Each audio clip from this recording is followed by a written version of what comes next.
Okay. Let me turn this down just a bit. So, we're going to watch this debate. It's about an hour long.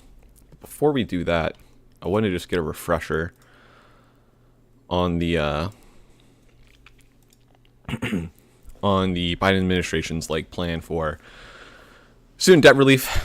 Pretty much the very basic understanding that I have of it, and I haven't done a huge deep dive into it yet, is pretty much, I want to say, anyone making less than 125 single or 250 couples can get up to $10,000 of. Oh wait, let me lower this also a little bit. Get up to $10,000 of debt relief for, what is it called? For $10,000 of debt relief for student loan debt that is government loans. So if you have a private loan with a bank, I don't think that's going to work. You're not going to get anything. And actually, let me share that screen.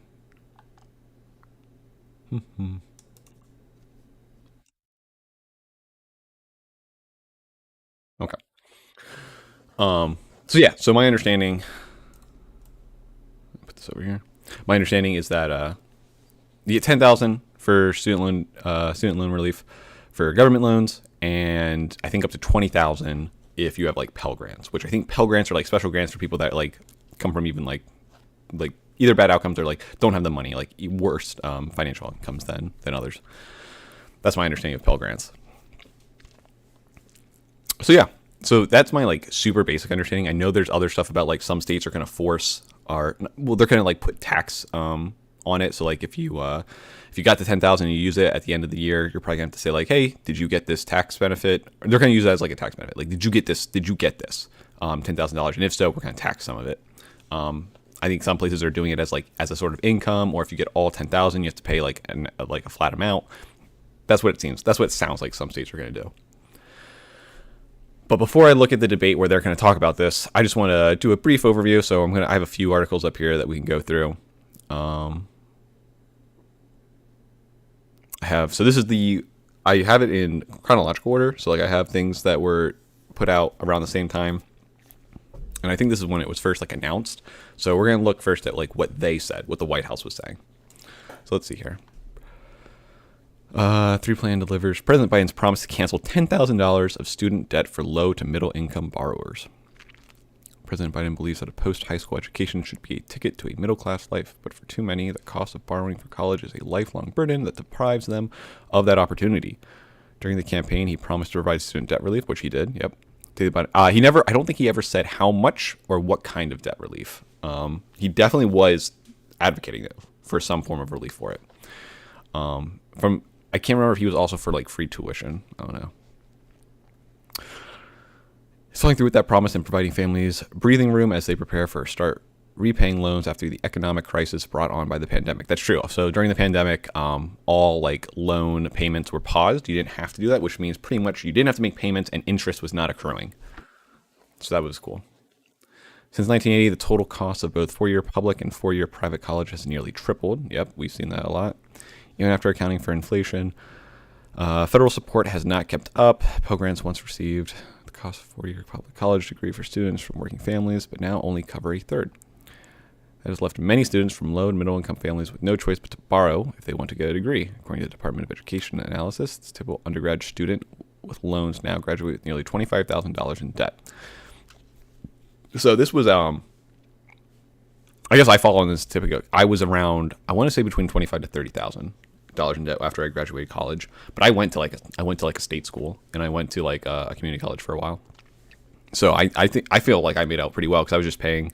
I took out maybe 2 or 3 loans. I think it was 4 loans. I think it was 4 loans in total. And I came out with still around $25,000 to $30,000 in debt. They don't say anywhere here. What, did I miss it? Hold on. The Pell Grants once covered nearly 80%.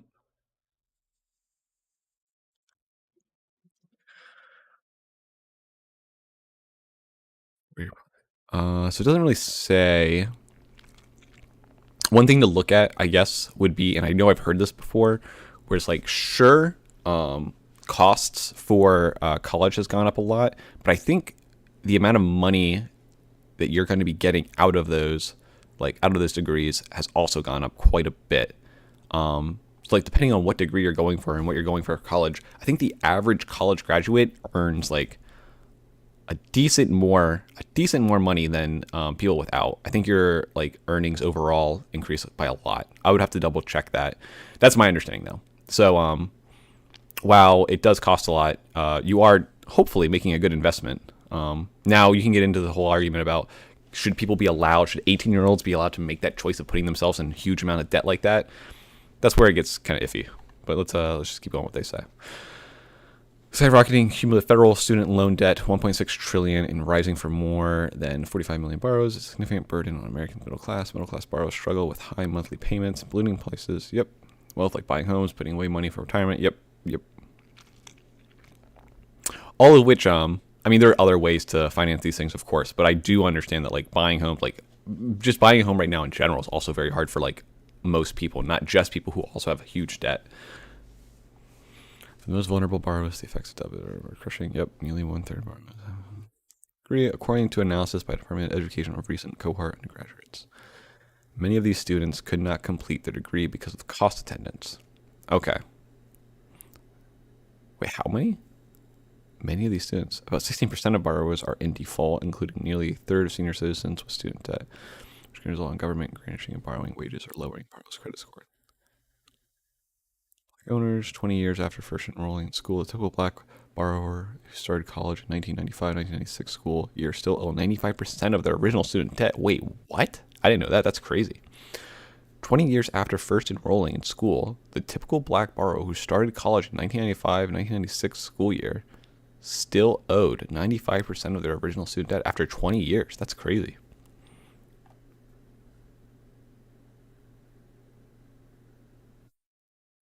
Wow. President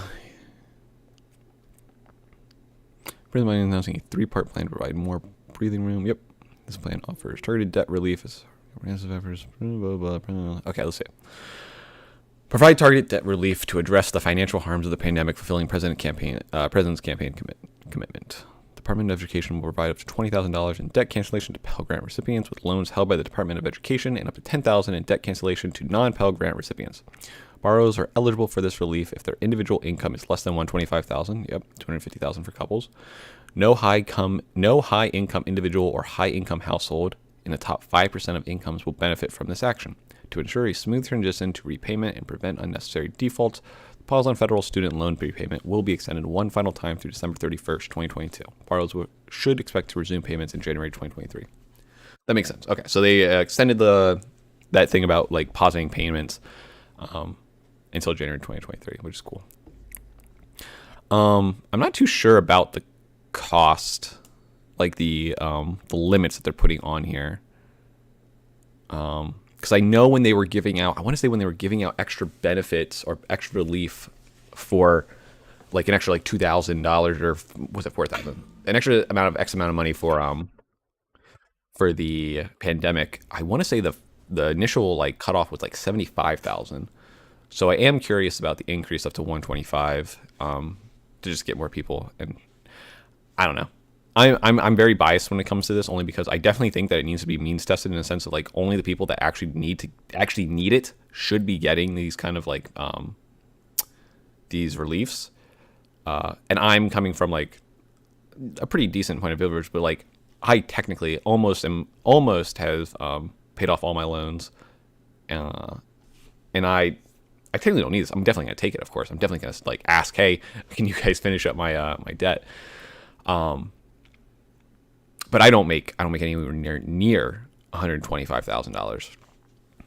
So I mean, I'm just coming from like a point of privilege, being like, hey, I technically wouldn't need this. So I'm a little biased when I see like, do people at $125,000 that are making that much income actually need $10,000 of debt relief? Maybe, maybe not. I would have to look at the numbers for that. So I'm biased there. To ensure a smooth transition to payment defaults, the pause on federal. Oh yeah, I read that. Make the student loan system more manageable for current and future borrowers by cutting monthly payments in half for undergraduate loans, Education is proposing a new income-driven repayment plan that protects more low-income borrowers from making any payments and caps the monthly payments. 5% of it borrows. Okay. This means that the average annual student loan payment will be lowered by more than $1,000 for both current and future borrowers. That's pretty okay. Make it easier to. So they'll be paying it off longer, but it makes it more manageable, which is fine. Fixing the Browsing Public Service Loan Forgiveness (PSLF) program by proposing a rule that borrowers who have worked. So I remember this. If you work in like a public service or for the government, it's either for public service or I forget how it works. But if you work for like 10 years in some form of field, they will just forgive your debt completely.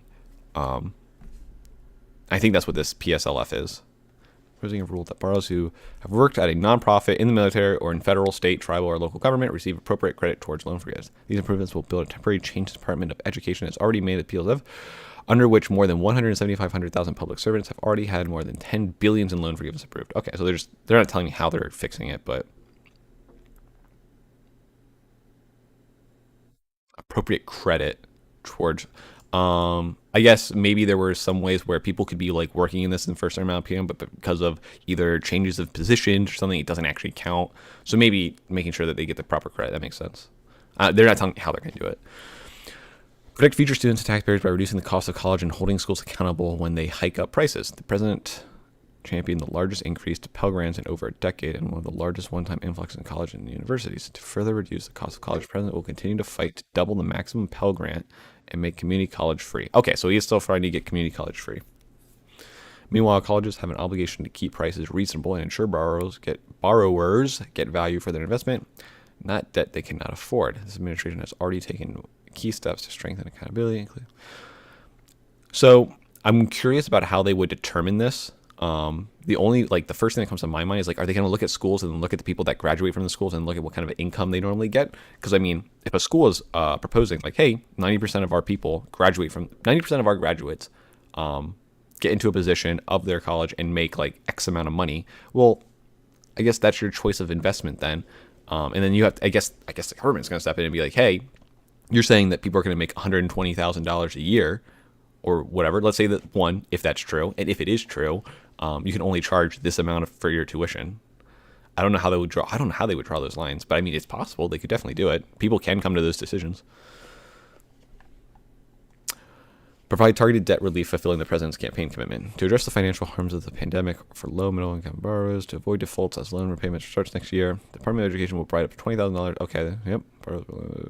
Visual income of less than 100. Yep, okay, we already read that. Received a Pell Grant. Yep. Nearly every Pell Grant recipient came from a family that made less than $60,000 a year. Yep, so people more financially in peril. Pell Grant recipients typically express challenges for paying their debt other than borrowers. Borrowers who meet those income standards but did not receive a Pell Grant in college can receive up to $10,000 on loan rate. Cool. Some families, nearly all. Yeah, that is a huge amount of people. Well, a huge percentage of people that get the Pell Grants. But I'm curious how many people got Pell Grants. I think they said that up there, that it got cut a lot, but I'm just curious how many people. The Pell Grant program is one of America's most effective financial aid programs, but its value has been eroded over time. Pell Grant recipients are more than 60% of the borrower's population. Okay. 60% of borrowers use Pell Grants, and most Pell Grants people are less than $60,000 a year. That makes sense. That's good. That's going to be going mostly towards them. Meet their economic potential. That's good. Current students with loans are eligible for the debt relief. Borrowers who are dependent students will be eligible for relief based on parental. Wait. Current students with loans are eligible for this debt relief. Borrowers who are dependent students. Okay. So these are people who are still going to school, people who have graduated and probably are no longer considered dependents under their parents. This won't go for them. But if they are, it will go under their parents' income. Okay, that makes sense. If all borrowers claim the relief they are entitled to, these actions will provide relief up to 43 million borrowers, including cancellation of the full remaining balance for roughly 20 million borrowers. So half of them will just have it fully removed. Almost half. Target relief dollars to low middle income borrowers. The Department of Education estimates that among borrowers who are no longer in school, nearly 90% of relief dollars will go to earning less than $75,000 a year. Okay, so only 10. So there's an extra 10% being helped between that, and that's what I was thinking. Like the $75,000 thing was like what they used last time, or maybe it was 70,000 for the last relief plan that they had. So it looks like they're hitting an extra 10% of people by increasing it to 120. No individual making more than $120,000 or household making the United States will receive relief. Help borrowers of all ages. Department of Education estimates that among borrowers who are eligible for relief, 21% are 25 years and under, 45% are between 26 and 39, more than a third of borrowers are age 40 and up, including 5% of borrowers who are senior citizens. So there's 5% of people who are senior citizens that as well. Cool. Advanced racial equity. By turning relief to borrowers with the highest economic need, the administration's actions are likely to help narrow the racial wealth gap. Black students are more likely to have to borrow from school and more likely to take out larger loans. Black borrowers are twice as likely to have received Pell Grants compared to the white peers. Other borrowers of color are also more likely than their peers to receive Pell Grants. This is why Urban Institute study found that debt forgiveness programs targeting those who receive Pell Grants while in college will advance racial equity. Nice. So it sounds like the Pell Grant, like if they would just focus on the Pell Grant people, well, again, I don't know what this other guy's going to argue against for the student loan relief, but I think the people who would argue against helping the people who have got Pell Grants, the only thing I can see them say is like they already got these loans and like these really good loans that they're hopefully going to be paid back. But I mean, it's going to be like it said, it's going to help people that are already like in a shit situation or have worse outcomes. The Department of Education will work quickly and efficiently to set up a simple application process for borrowers to claim relief. The application will be available no later than when the pause on federal student loan repayments terminates at the end of the year. Nearly 8 million borrowers may be eligible to receive relief automatically because their reinvestment income data is already available to the department. Thanks to the department, the American Rescue Plan, the debt relief will not be treated as taxable income. Okay. Thanks to the American Rescue Plan, the debt relief will not be treated as taxable income for the federal income. Okay, for federal income tax purposes. Okay, that's what I was about to say, because I know I definitely heard states saying that they would be taxing it. To help ensure a smooth transition back to repayment, the Department of Education extending the student loan pause a final time. Yep, okay, right. Fixing the single current future borrowers. The administration is reforming student loan repayment plans so both current and future low middle income borrowers will have smaller and more manageable monthly payments. The Department of Education has the authority to create income-driven repayment plans, which cap the borrowers pay each month based on a percentage of their discretionary income. Most of these plans cancel borrowers' remaining debt once they make 20 years of monthly payments. So we're extending the amount of time they'll be paying, but if they have been paying their plan properly, they make 20 years of monthly payments, it will just get canceled. Most of these plans cancel a borrower's remaining debt, but the existing version of these plans are too complex and too limited. As a result, millions of borrowers who might benefit from them do not sign up, and the millions who do sign up are still often left with unmanageable monthly payments. Okay, to address these concerns and follow through the Congress original version, do the following. For undergraduate loans, so for people who have loans for undergraduates, cut in half the amount that borrowers have to pay each month, from 10% to 5% of discretionary income. Okay, so you only pay 5% of your income. Raise the amount of income that is considered non-discretionary income and therefore is protected from prepayment, guaranteeing that no borrower earning under 225% of the federal poverty level, about the annual equivalent of $15 minimum wage for a single borrower, will have to make a monthly payment. Okay, so if you are guaranteeing that no borrower earning under 225% of the federal poverty level, so if you're earning, and they say about the annual equivalent of $15 minimum wage. So if you're making less or around $15 an hour, and that will come out to a certain amount of yearly income, you will not have to make monthly payments. If you're not making monthly payments, about the annual equivalent will have to make a monthly payment. Not making a monthly payment, is it just being fully forgiven at that point then? Forgive loan balances after 10 years of payments. Instead of 20 years for borrowers with original loan balances of $12,000 or less, the Department of Education has said that this reform will allow nearly all community college borrowers to be debt-free within 10 years. Okay, I'm a little confused because all it is, well, let me read the last statement first. cover the borrower's unpaid monthly interest. So that, unlike other existing income-driven repayment plans, no borrower's loans balance will grow as long as they make their monthly payments, even when the monthly payment is $0 because their income is low. Cover the borrower. So yeah, it looks like they would just be fully forgiven for those people after 10 years if they stay in that stage, which, I mean, sure.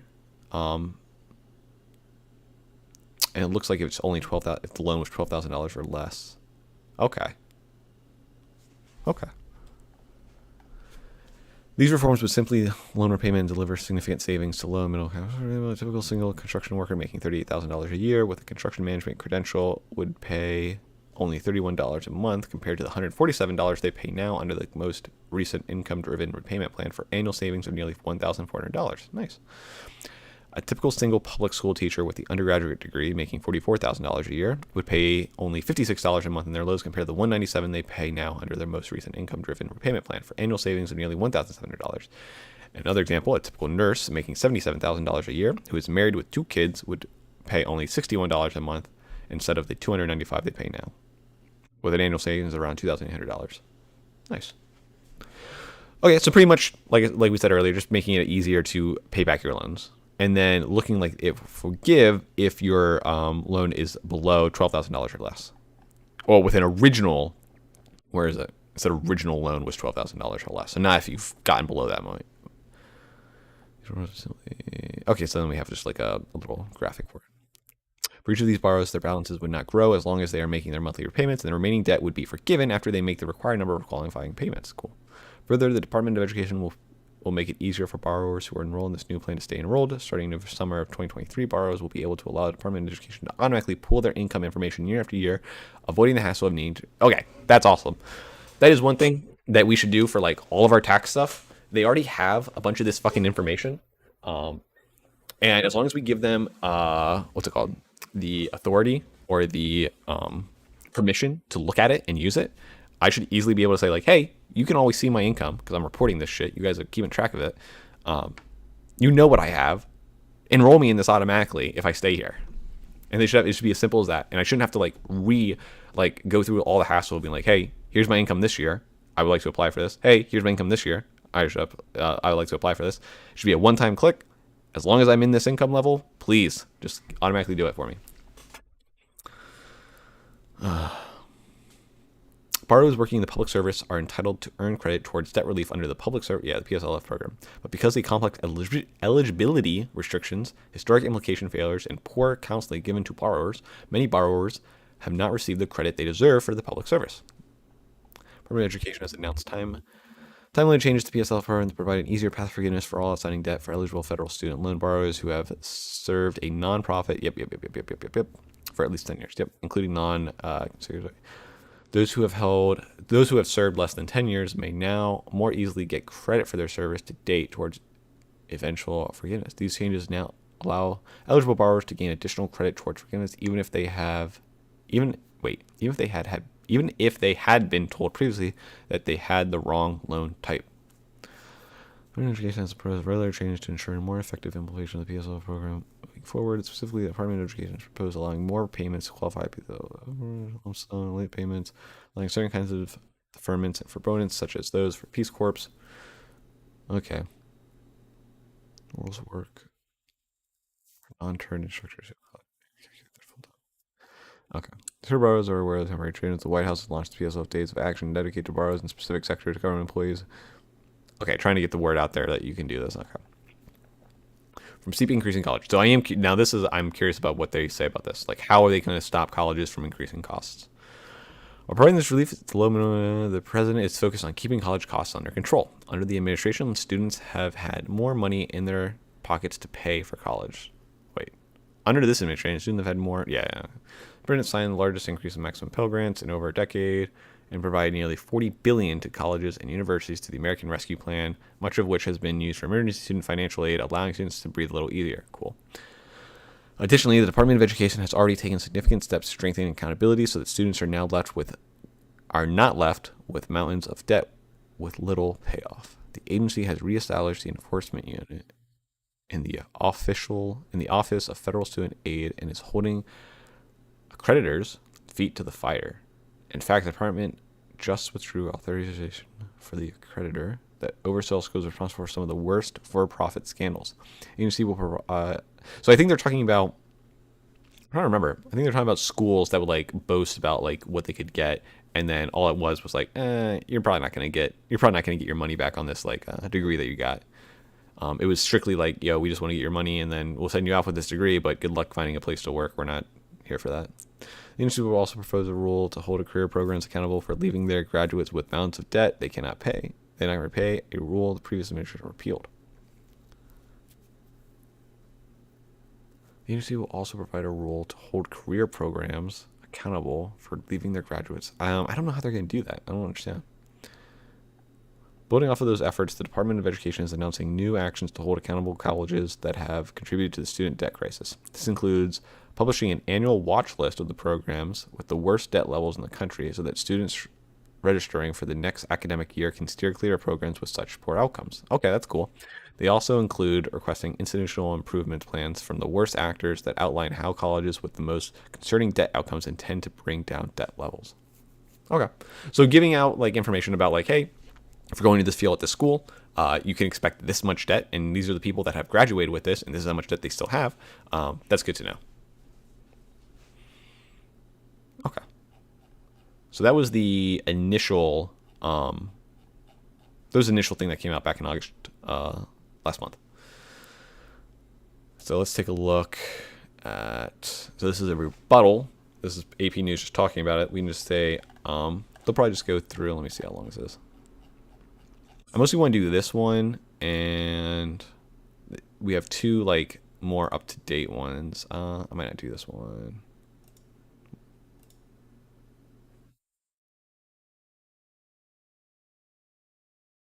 What they are read? Wait.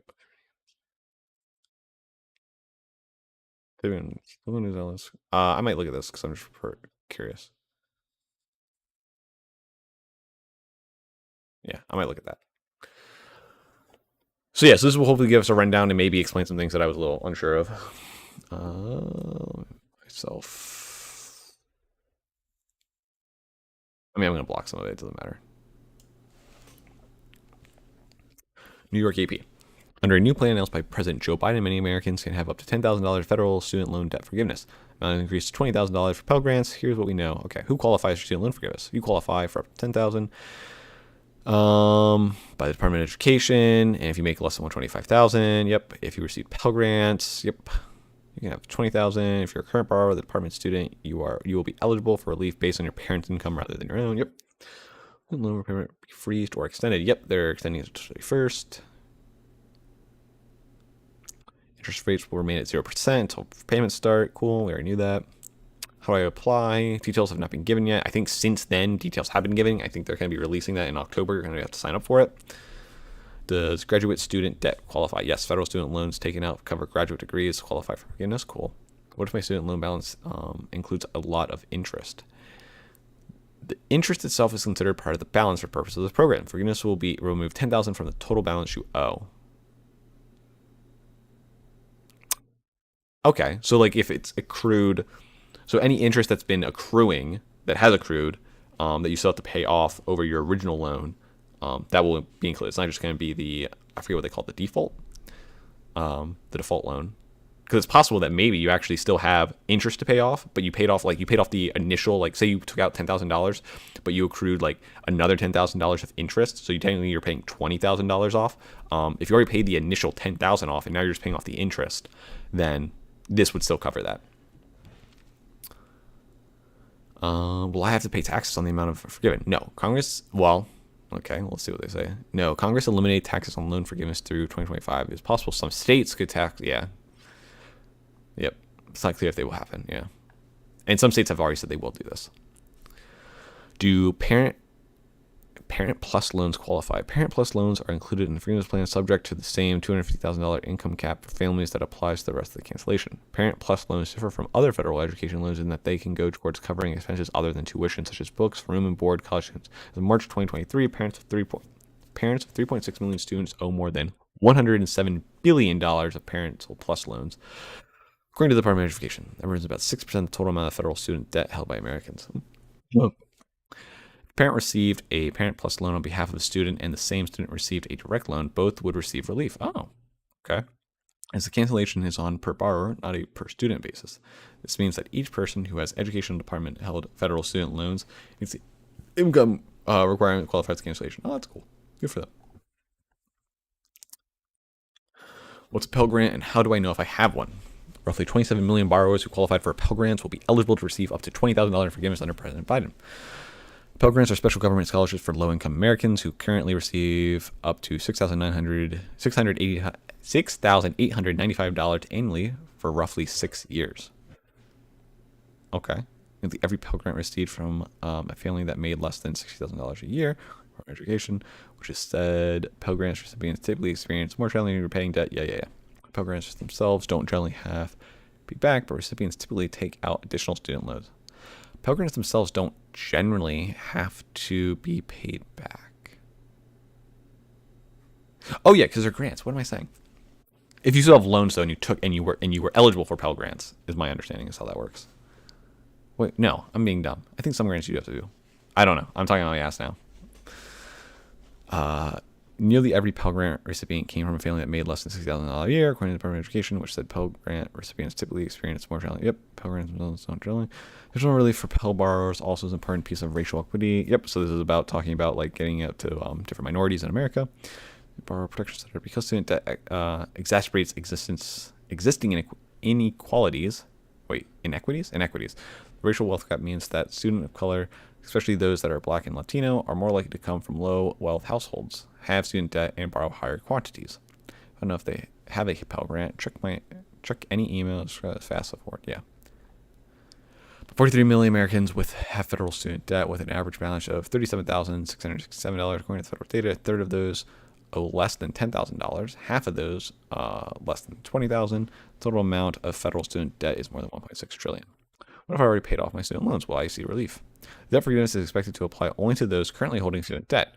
But if you voluntarily made payments since March 2020, when payments were paused, you can request a refund for those payments according to the federal. Okay, that's so people who have been making payments since the pandemic, you can still get. That's cool. I did not know that. I did not know about this part. Don't know necessarily how I feel about that because it might still make people. I don't know. The only thing that gives me pause is because there are already people really upset for really dumb reasons. I think I hate it when people say, "What about people that already paid off their loans? What about people prior? What about the old generation?" It's like, oh, come on, dude. If we're gonna make any progress, some people are gonna get the short end of the stick sometimes in that scenario. If we want to change things, we can't look back and be like, it wasn't changed for the prior people, so therefore we can't change it for the new people. Like, come on.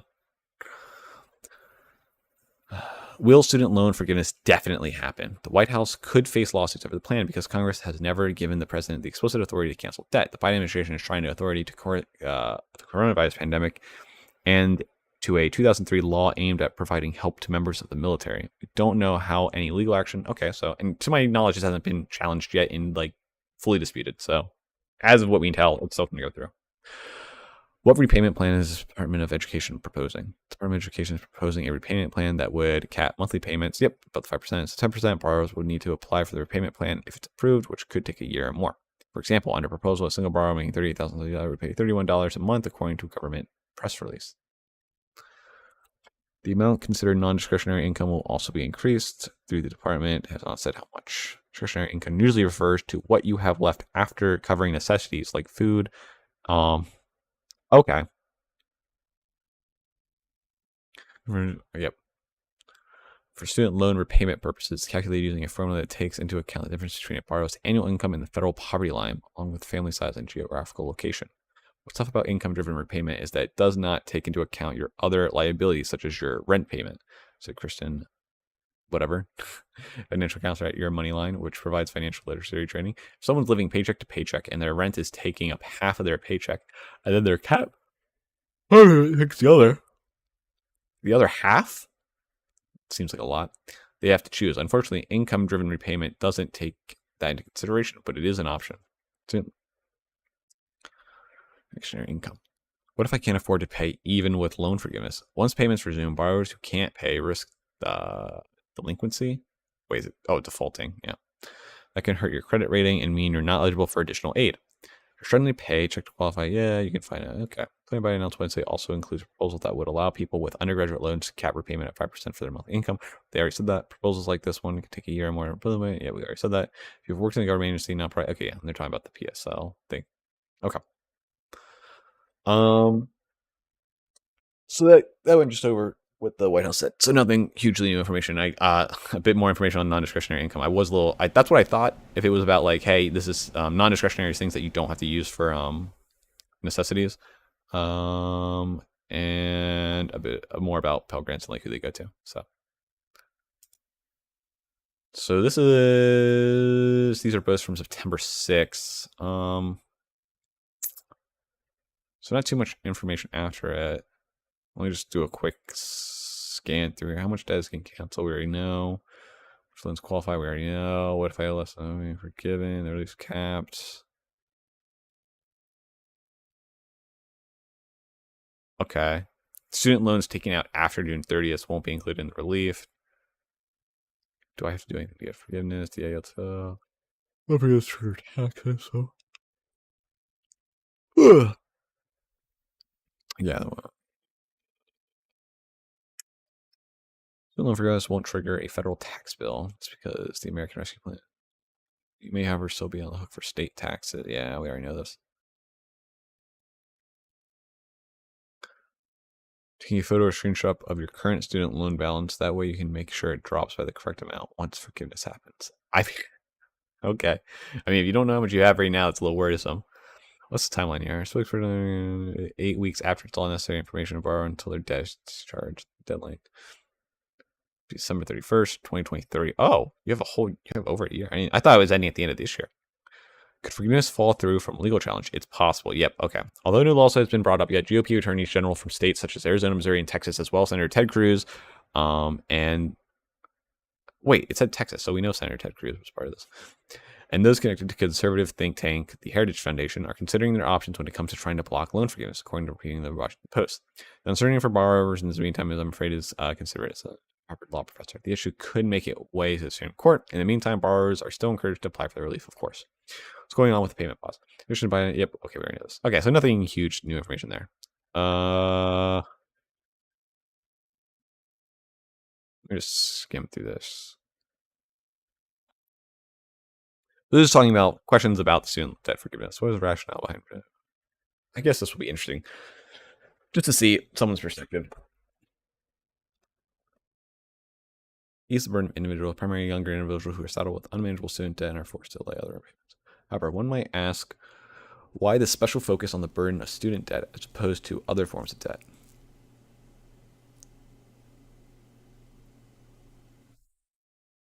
So, before I read on, I wonder what people would say. I guess one thing to think about, like why student debt specifically, would be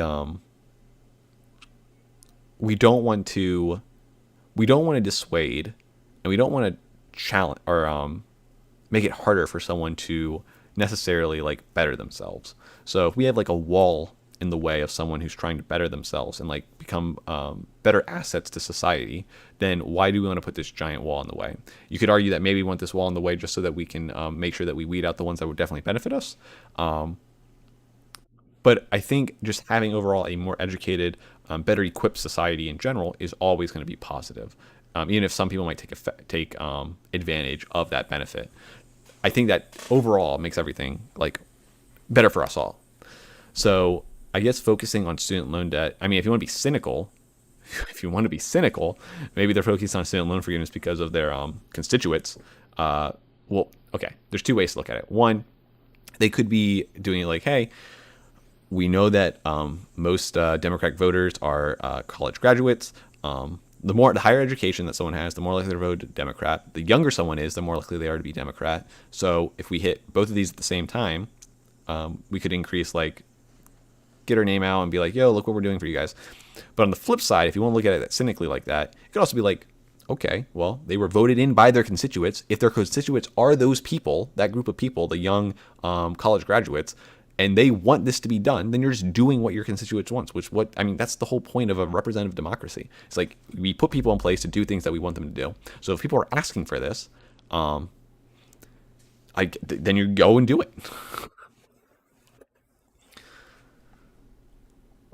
Okay. Newspaper rife with stories of families unable to service manageable mortgage debt, automated debt, or medical debt, and therefore facing foreclosure, repossession of a car, loss of livelihood, and even bankruptcy. Fall of these survivors of debt, certainly bankruptcy in the future. However, the federal government generally has not supported widespread debt forgiveness for these classes of debt, even during times of crisis. Additionally, individuals who take on student debt are thought to have received something of great value in return. Yes. So this is the thing that the other people didn't mention, and I don't know the numbers in this. But when you go to college and you get a degree, you are giving yourself something of high value. You are increasing your earnings by your potential earnings are increased by quite a lot. Now, whether or not you're actually going to get those potential earnings is in question, of course. But you're like putting yourself in debt for a good outcome at the end. That's the goal. Individuals who take student debt are thought to have received something of great value in return, namely a college education. Economists estimate that in return on a college degree is hundreds of thousands of dollars, which more than offsets the average debt burden of $30,000. So yep, even they mentioned like the average debt is $30,000 after all that. Given these background facts, what explains the national focus on the student debt burden? Likely reflects the confluence of three factors: the size of the outstanding student debt burden, which is the largest single category of individual debt, the pace with which this debt has grown, having grown from 0.5 trillion in 2006 to currently 1.7 trillion. So student loan debt was 0.5 trillion in 2006 and has gone up by more than $1 trillion in less than 20 years. And the fact that the student debt is associated for many people with extraordinary rapid rise in cost of college education. Additionally, the vision of student debt repaying for a college degree must confront with reality what the 4-year college completion rate is only around 60%. Oh, I did not know that. I know that only 60% of people that go to college actually finish. And much lower for disadvantaged minorities. Even when we consider those who move from 4-year bachelor degree programs to 2-year associate's degree, analysts estimate that more than 1/4 of those who start college drop out with no credentials. Therefore, much of the student debt is held by individuals who either did not complete the college or had borrowed to train for vocational jobs in which the compensation would not allow for repayment of debt during reasonable working life. Finally, the average size of a defaulted loan is under $10,000, suggesting that the dire financial lives for those for whom student debt forgiveness is most relevant. The average size of a defaulted loan is under $10,000. I didn't know that either. So it defaults when you stop making payments on it, when you can't make payments on it. And apparently all you have left is $10,000. I say all you have, but that's a lot to some people. So this would help. That helps them a lot. Especially because, like they said, like the negative repercussions of defaulting on a loan are pretty high. Especially in the dire financial lives for those who, for these reasons, it might be a reasonable policy choice to forgive the student debt for a select group of the most needy borrowers. This leads directly to the second policy question: who benefits and who pays? So yeah, the idea of helping people in those situations, I completely agree on. Like I said, I'm already kind of biased with the limit that they're putting up to about $125,000. I'm like, do those people necessarily need this extra benefit? Some might, but I always wish we could fine tone all of these policies more general, or not more generally, more specifically to the people that definitely need it. And I know that's an impossible thing at the end of the day. Like, we can't ever get every single person. Some people are either going to slip through the cracks, or some people are going to benefit that probably didn't need it. And in those cases, I would probably lean on the side of I'd rather us help more people that don't deserve it than have more people slip through the cracks. So I can agree with that perspective. The Biden program will forgive $10,000 of debt for individuals earning less than $105,000 income and $250,000 income, a married couple, in 2020 and 2021 tax year, $20,000. As many as 40 million individuals will benefit, with 20 million people having their debt fully wiped out. The estimated cost of this one-time program is between 300 and 500 billion. Okay. So wait, no. Am I stupid? Not almost half. Close to half. It would have to be like if it's between, at the upper end, if it's 500 billion, not even half of the total debt relief, not even half of the total debt, because it's like 1.7, but would lower by quite a lot. Since there is no provision for special funding mechanism, all taxpayers will bear the brunt of this federal budget expense. Put another way, 320 million Americans are providing a benefit to 40 million Americans in this regard. Critics have argued that even if the Biden forgiveness program is a responsible policy choice, it is overly broad. Okay, so this is maybe hitting on my biases and saying what I was thinking. The $125,000 upper limit on individual income and double for a couple seems particularly generous. Yep. When one knows that some potentially lucrative professionals such as law, accounting, medicine, consultant in many states have starting salaries that fall below that level. Additionally, yeah, and that's what I was feeling. Okay, but like I said, I would want to lean more on making sure that we catch more people than necessary, than lose people that actually do need it. Additionally, having had a Pell Grant as a college student does not necessarily correlate with having chosen a low-paying career. The fact that loans, sure, but I think that what they were saying with Pell Grants is the people that, so like we want to make sure we hit up everyone with a Pell Grant because the majority of people with Pell Grants came from like already maybe like low-income families, and that's already going to be a burden on you. So this is just like helping that burden. Like people who took the same career choice as you probably didn't have nearly as much like baggage that you have because you were able to receive that Pell Grant. And you could argue that the Pell Grant, that's why the Pell Grant's there to help that person, but maybe they think that that's not enough. The fact that loans incurred before July 2022 are eligible under the Biden administration means that many current students and graduates will benefit regardless of the long-term potential to pay their debts fully. One of having a $125,000 income cutoff is that roughly 30% of the benefit occurs to borrowers in the bottom 40% of the income distribution, the top 60%.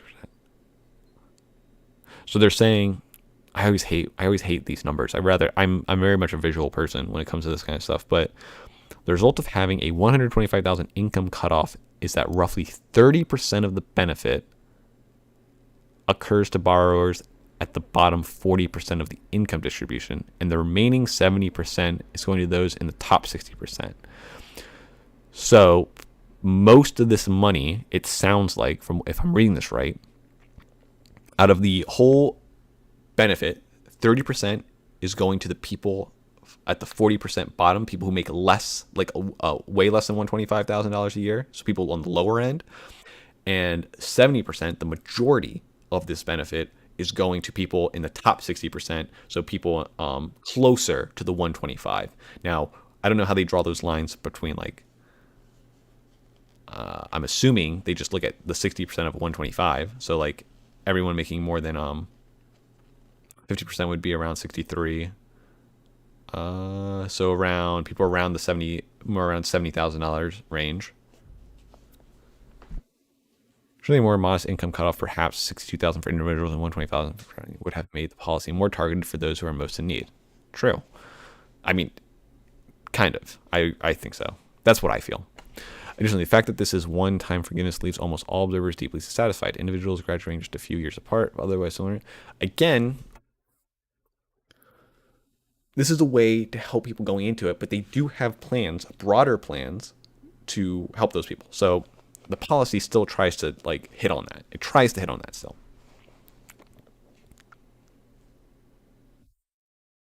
Overall, if one were to conclude that a student debt forgiveness is an acceptable policy choice, the answer to the second question of who pays and who benefits is still troubling for many observers. Given this, much depends on the third question, unintended consequences. True. What are the consequences that could come from this? The debate regarding unintended consequences has centered on the question of whether this program adds to inflationary pressures at a time when inflation is already running well above the Federal Reserve's 2% target. Okay. At some point, I'll also have to look at the inflation shit. The Biden proposal of debt forgiveness is paired in resumption of student debt payments in January 23 after a 2-year pause. The consensus of most, but certainly not all, analysts is that the impact of forgiveness on inflation is likely to be offset by most borrowers resuming payments when the student loan pause ends in January. Not surprising, though, analysts who calculate the potential inflation find some modest impact of a 0.2-0.3% increase in inflation if student debt forgiveness did not occur at all. So it would increase even if there wasn't. Okay. But not by a lot. But they're not telling me the difference. Oh, wait. No, it's not telling me what they think it will be now. Debt forgiveness did not occur out quickly. All these estimates depend on assumptions of the program of eligible individuals who successfully have their debt forgiven and those who comply fully with the intention of repayment in January. Clearly, this is unknowable currently. However, there is additional uncertainty. Debt is part of a household wealth, while repayment influences cash flow. Economics have only an incomplete understanding of how an increase in wealth from forgiveness of debt will impact consumption. The wealth effect from an extra dollar of housing wealth is estimated at roughly 4%. Additional surveys related to student debt forgiveness suggest a frugal mindset among federal student loan borrowers. More than half of those surveyed, 50%, indicate that they would use the extra money to pay off other loans.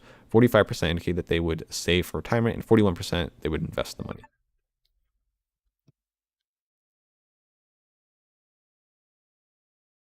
Okay, don't care about that. Okay. Oh, this is not as long as I thought it was. Hmm. Overall, one might argue that student loan forgiveness might well be a reasonable policy position. However, the Biden program might be overly generous, particularly given the strongest argument for which program is to help the neediest. Finally, while very capable analysts have argued that there is an increased risk of inflation, the most troubling estimates are relatively small given the magnitude of the inflation challenge, and there are some reasons to believe that much of the extra cash will further reduce financial stress. More importantly, the fundamental weakness of the American higher education system, low completion rate, true, depends on loans and rapidly increasing college costs, still need to be addressed. So, yes, getting people to go into college, that take out those loans, hopefully finish it all. That's one major thing. The dependency on those loans, so people that need those loans to go into college, is something to focus on, and rapidly increasing college costs. Um, the I think from what it sounds like their plan is, the dependency on the loans doesn't seem to be changing.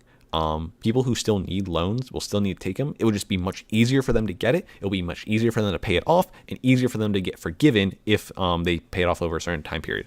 So it doesn't really hit this at all. It says it's going to hit the rapidly increasing college costs by forcing schools to like take into consideration what you're getting out of that college, like the amount of debt most people get out of there, and what kind of positions they go into after. So it kind of hits on this, and the low completion rate, I don't think it hits on at all either. So these two things doesn't hit on at all. At least this policy. The increasing college costs it does talk about, and it would try to do. Okay, I'm glad I read this. I think that's good. So we spent an hour kind of just refreshing ourselves um, on what this could be. So now that we have like a little update, I'm going to go grab a drink, and then we're going to go over the debate. So let me change the video.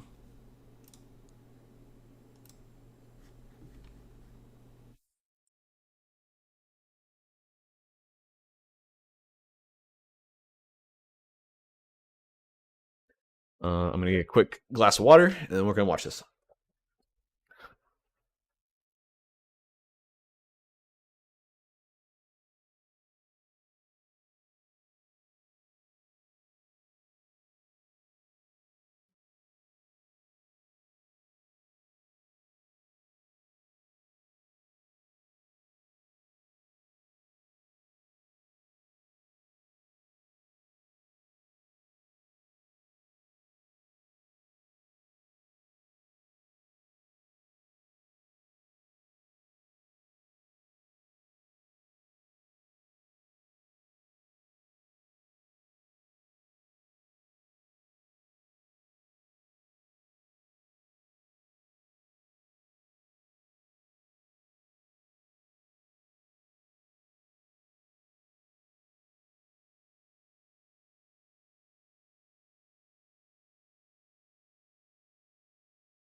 Okay, got my water.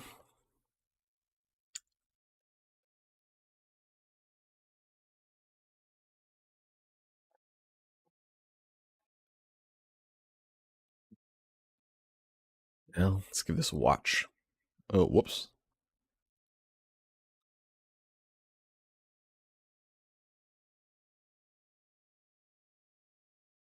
Uh, and I think I have the audio. We are back. Yeah, we do. Okay, good. So yeah, it's about an hour long. Let's take a look.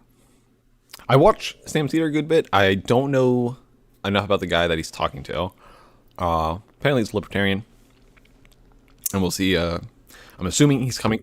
I'm assuming the libertarian's going to come from the aspect where this is bad because most libertarians I've talked to and know very much against taxes, and this was inevitably going to cause like more taxes.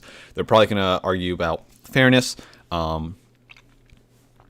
Maybe if it was me and I was going against this, I would definitely, as I felt, and kind of not justified, but the first thing I got was like, should we be hitting some of these people? Like some of these, like I agree, some people definitely need this forgiveness. People maybe who've dropped out, people who haven't gotten a new job over the last like few years since they graduated, people who aren't earning enough.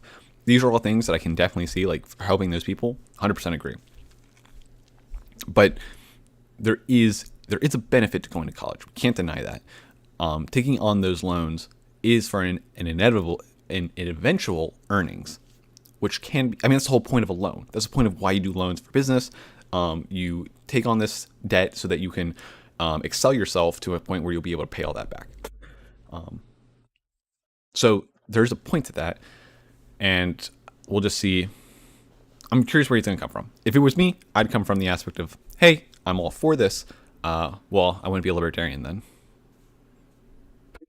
I wouldn't, because he's not going to argue. He's probably not going to argue that this is good. Like there's a better version of that's good. He's probably going to say like, hey, this should never be. We shouldn't be talking about forgiving of loans. We should like be incentivizing people to take positions or do jobs that they could actually better themselves with. That's probably where he's going to come from. We'll see. Sam Sedar on the Majority Report. It is a pleasure to welcome to the program Brad Polumbo. He is a journalist and policy correspondent, the Foundation for Economic Education. Brad, welcome to the program. Thanks for having me, guys. So now, Brad, you reached out to me. I think It looks like Rami Malek, or what is his name from Bad Robot a little bit. it was on Twitter and wanted to have. Since it is kind of fast and I'm not playing a game, I am also going to speed this up just a bit because it's pretty long. Have a debate about. And Sam talks pretty small, about pretty slow. Student debt forgiveness. This was before Biden made his announcement. Still relevant as to whether or not it's a good idea or whether there should be more of this. And so we figured let's do this. So let me just, before we get into the specifics about this, let me just Wait, did I spell ask you just Sam's a couple of name questions. wrong? These are just straightforward. I just noticed this. I spelled Sam's name wrong. Wait, no, I did.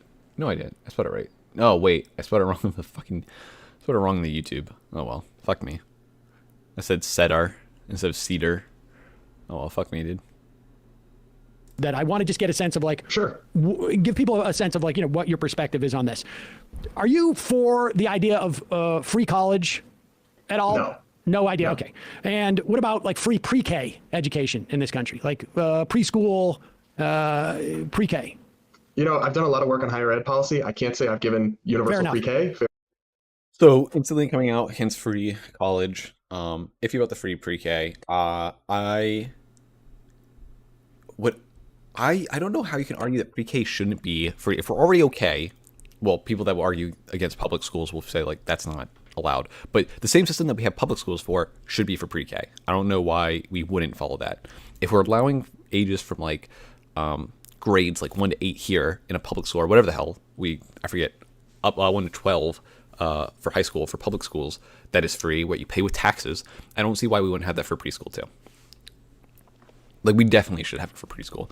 But it looks like he's coming out fully against free college. I think there should be maybe free community college for sure. That would be one that I think could be fine. Well,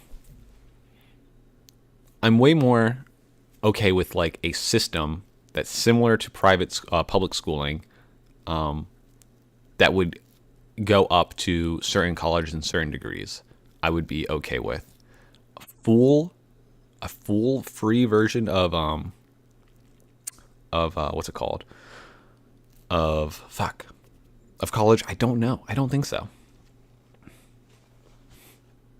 Just because the benefits are so high that I don't know if we should make it free for everyone. Free for people, free for some. I think there should be some. I probably come down at the end of the day being like, we don't want people to be dissuaded because they can't pay back, because they can't like, the money is the reason why they can't do it. They might be just as smart, they might just be as capable, but because of either situations out of their control, they can't do it because of like money. That should never be the thing stopping you from bettering yourself. In my mind, that shouldn't be it. So if we could means test it in such a way where we focus on those people, 100% for it. A flat free for everyone, it's just hard for me to feel that way, because I don't know. If there were no, I would have to look at the outcomes. I could see it. I'm not morally against it. It's more of the fact, like, would we lose the quality? Would we lose quality if we did that? And would we be putting more people? Mostly if we would just lose quality. That'd be the main thing, actually. Like, we'd be able to afford it equally and like still not lose out on anything. Maybe we could, and in that case, I would be okay with it for the most part. But I feel like there would be problems with that. And there was an article that I think I read a while ago that was back when, because I think Europe recently rescinded that, or parts of Europe rescinded that, where they were doing that, where they had free college, and they had to like reverse it because they saw a lot of negative outcomes from that. Or maybe, I don't want to say a lot, I'm over exaggerating. I think there's like one or two. There's scrutiny to weigh in. And what about free K through 12 education? Yes, I believe in school choice, but I do believe in taxpayer funding for K-12 education. Okay. All right, fair enough. Because if you had said no, then like there's no point in, obviously. I know you've had some debates and conversations with anarcho-capitalists. I'm not an anarchist. Okay. Well, I just wanted to, no, there's some libertarians out there who I think would argue against state subsidized K through 12 education. So, I just wanted to get that out of the way, because okay, so he's not fully against it. We did already different than some other libertarians that I've talked to in the past, where they are fully against it. But that's good. That's good. Just for a half hour and you didn't believe in any free education, I think it would certainly color this. Okay, so what is so why don't you lay out your argument as to why we shouldn't have any student debt relief? Well, I think I'll start by acknowledging college is way too expensive, and we can talk about the reasons why. But I think that student debt cancellation, it really means debt transfer to the taxpayers. And I think it's fundamentally immoral to make other people pay. It feels like... Okay, already hitting on the immoral thing. I don't know how you can say that. It's tax. Okay, everything he just said could be applied to the K through 12 thing. It can. If he thinks it's immoral to do it for colleges, it should be immoral to do it for K through 12. The fact that you're taking someone else's money to pay for your own kind of a thing. These days that everybody goes to college, but actually only 1 in 3 Americans over age 25 has a bachelor's degree. They hold almost all of the student debt, and they also happen to earn a lot more on average. That's why people go to college. So when you ease a burden from them by transferring it on to the general public who all pay taxes, you're essentially comforting a relatively affluent slice of society. Not everybody is, but a better off slice of society at the expense of taxpayers in part who didn't even go to college. So I think it's pretty unfair as a matter of policy. It's like putting a Band-Aid on a bullet hole. It doesn't solve any of the problems. And yeah, that's kind of the general gist of the position. So, it is kind of like a Band-Aid because it's a one-time thing, but their policy to like help in the future, they have ideas to help that in the future so that it is more effective. I feel like I'm peaking way high in my microphone. Sorry. So yes, this is kind of like a Band-Aid, but they have goals to try and fix it for overall. So okay, but his thing about the people getting those people who get it, sure, they're all those people are going to like do well because they got a college degree and they're going to benefit from having that college degree. One thing that I would probably challenge him on right off the bat would just be, you're saying that there are groups of people, maybe a majority, maybe you feel majority of them are well off and can do this, but what about the people that can't? Like, there are people that go through the system that either have dropped out or they didn't get, they are in a scenario where they have way more loans than they can pay because of their job, because either in the job market they can't get one and they have or something. Like, what should we do with these people? Should the people that are suffering, should they have their loan debt relief? Just start there. That's where I would start, at least. Okay, let me start with saying I agree with you. It is a Band-Aid on a bullet hole. And I would like to see a free or as close to free college option in every state in the country as we can get. Okay, free option. That's good. I think, yeah, having a way for people to go to get a college education for very low is good for a majority of people. Because at the end, I should think about this, because then we get in this whole school choice problem where, you have the free version, there's still gonna be these vast differences between the people that like pay a lot of money to go to a school versus the free version. If you go to the free version, are you really getting anything at that point? I would argue you probably still are, depending on what you're learning. So, I mean, there's still benefit there. You know that, and I'm sure you know that the sort of suggested that college is way too expensive. That the price of college today, relative, I guess I had a figure from 1963, is 37 times higher. 37 times higher for a four-year college than in 1963. And just to give put that into context, $1,000 in 1963 would be worth, with inflation, $9,700 today. $9,700. So you've got the price of college has increased faster than inflation, 4 times more or less than inflation has over the course of the past 60 years. Let's just call it 59, I think. So. So I agree with you in terms of the Band-Aid on a bullet hole. In terms of the morality of having taxpayers pay for debt relief in some fashion, we do that every day. And we don't just do it for college students, we do it for people who buy homes, which of course is, I think, statistically even more of higher income people than those who... Why is my pause not working? Yeah, the immoral thing just doesn't make sense to me. He would have to be against all taxes. Like, why?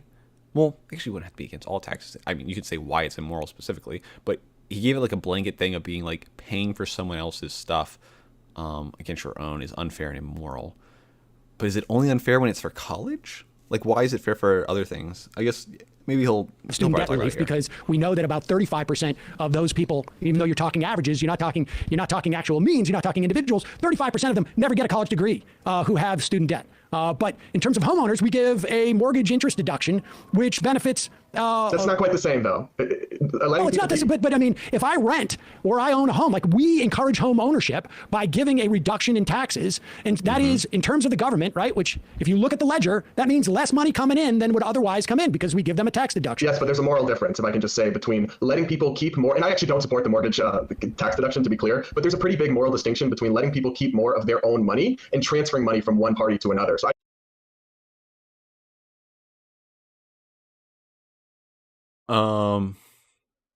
So if you have a tax cut, you're saying you have this thing, therefore you get to keep the money you earned.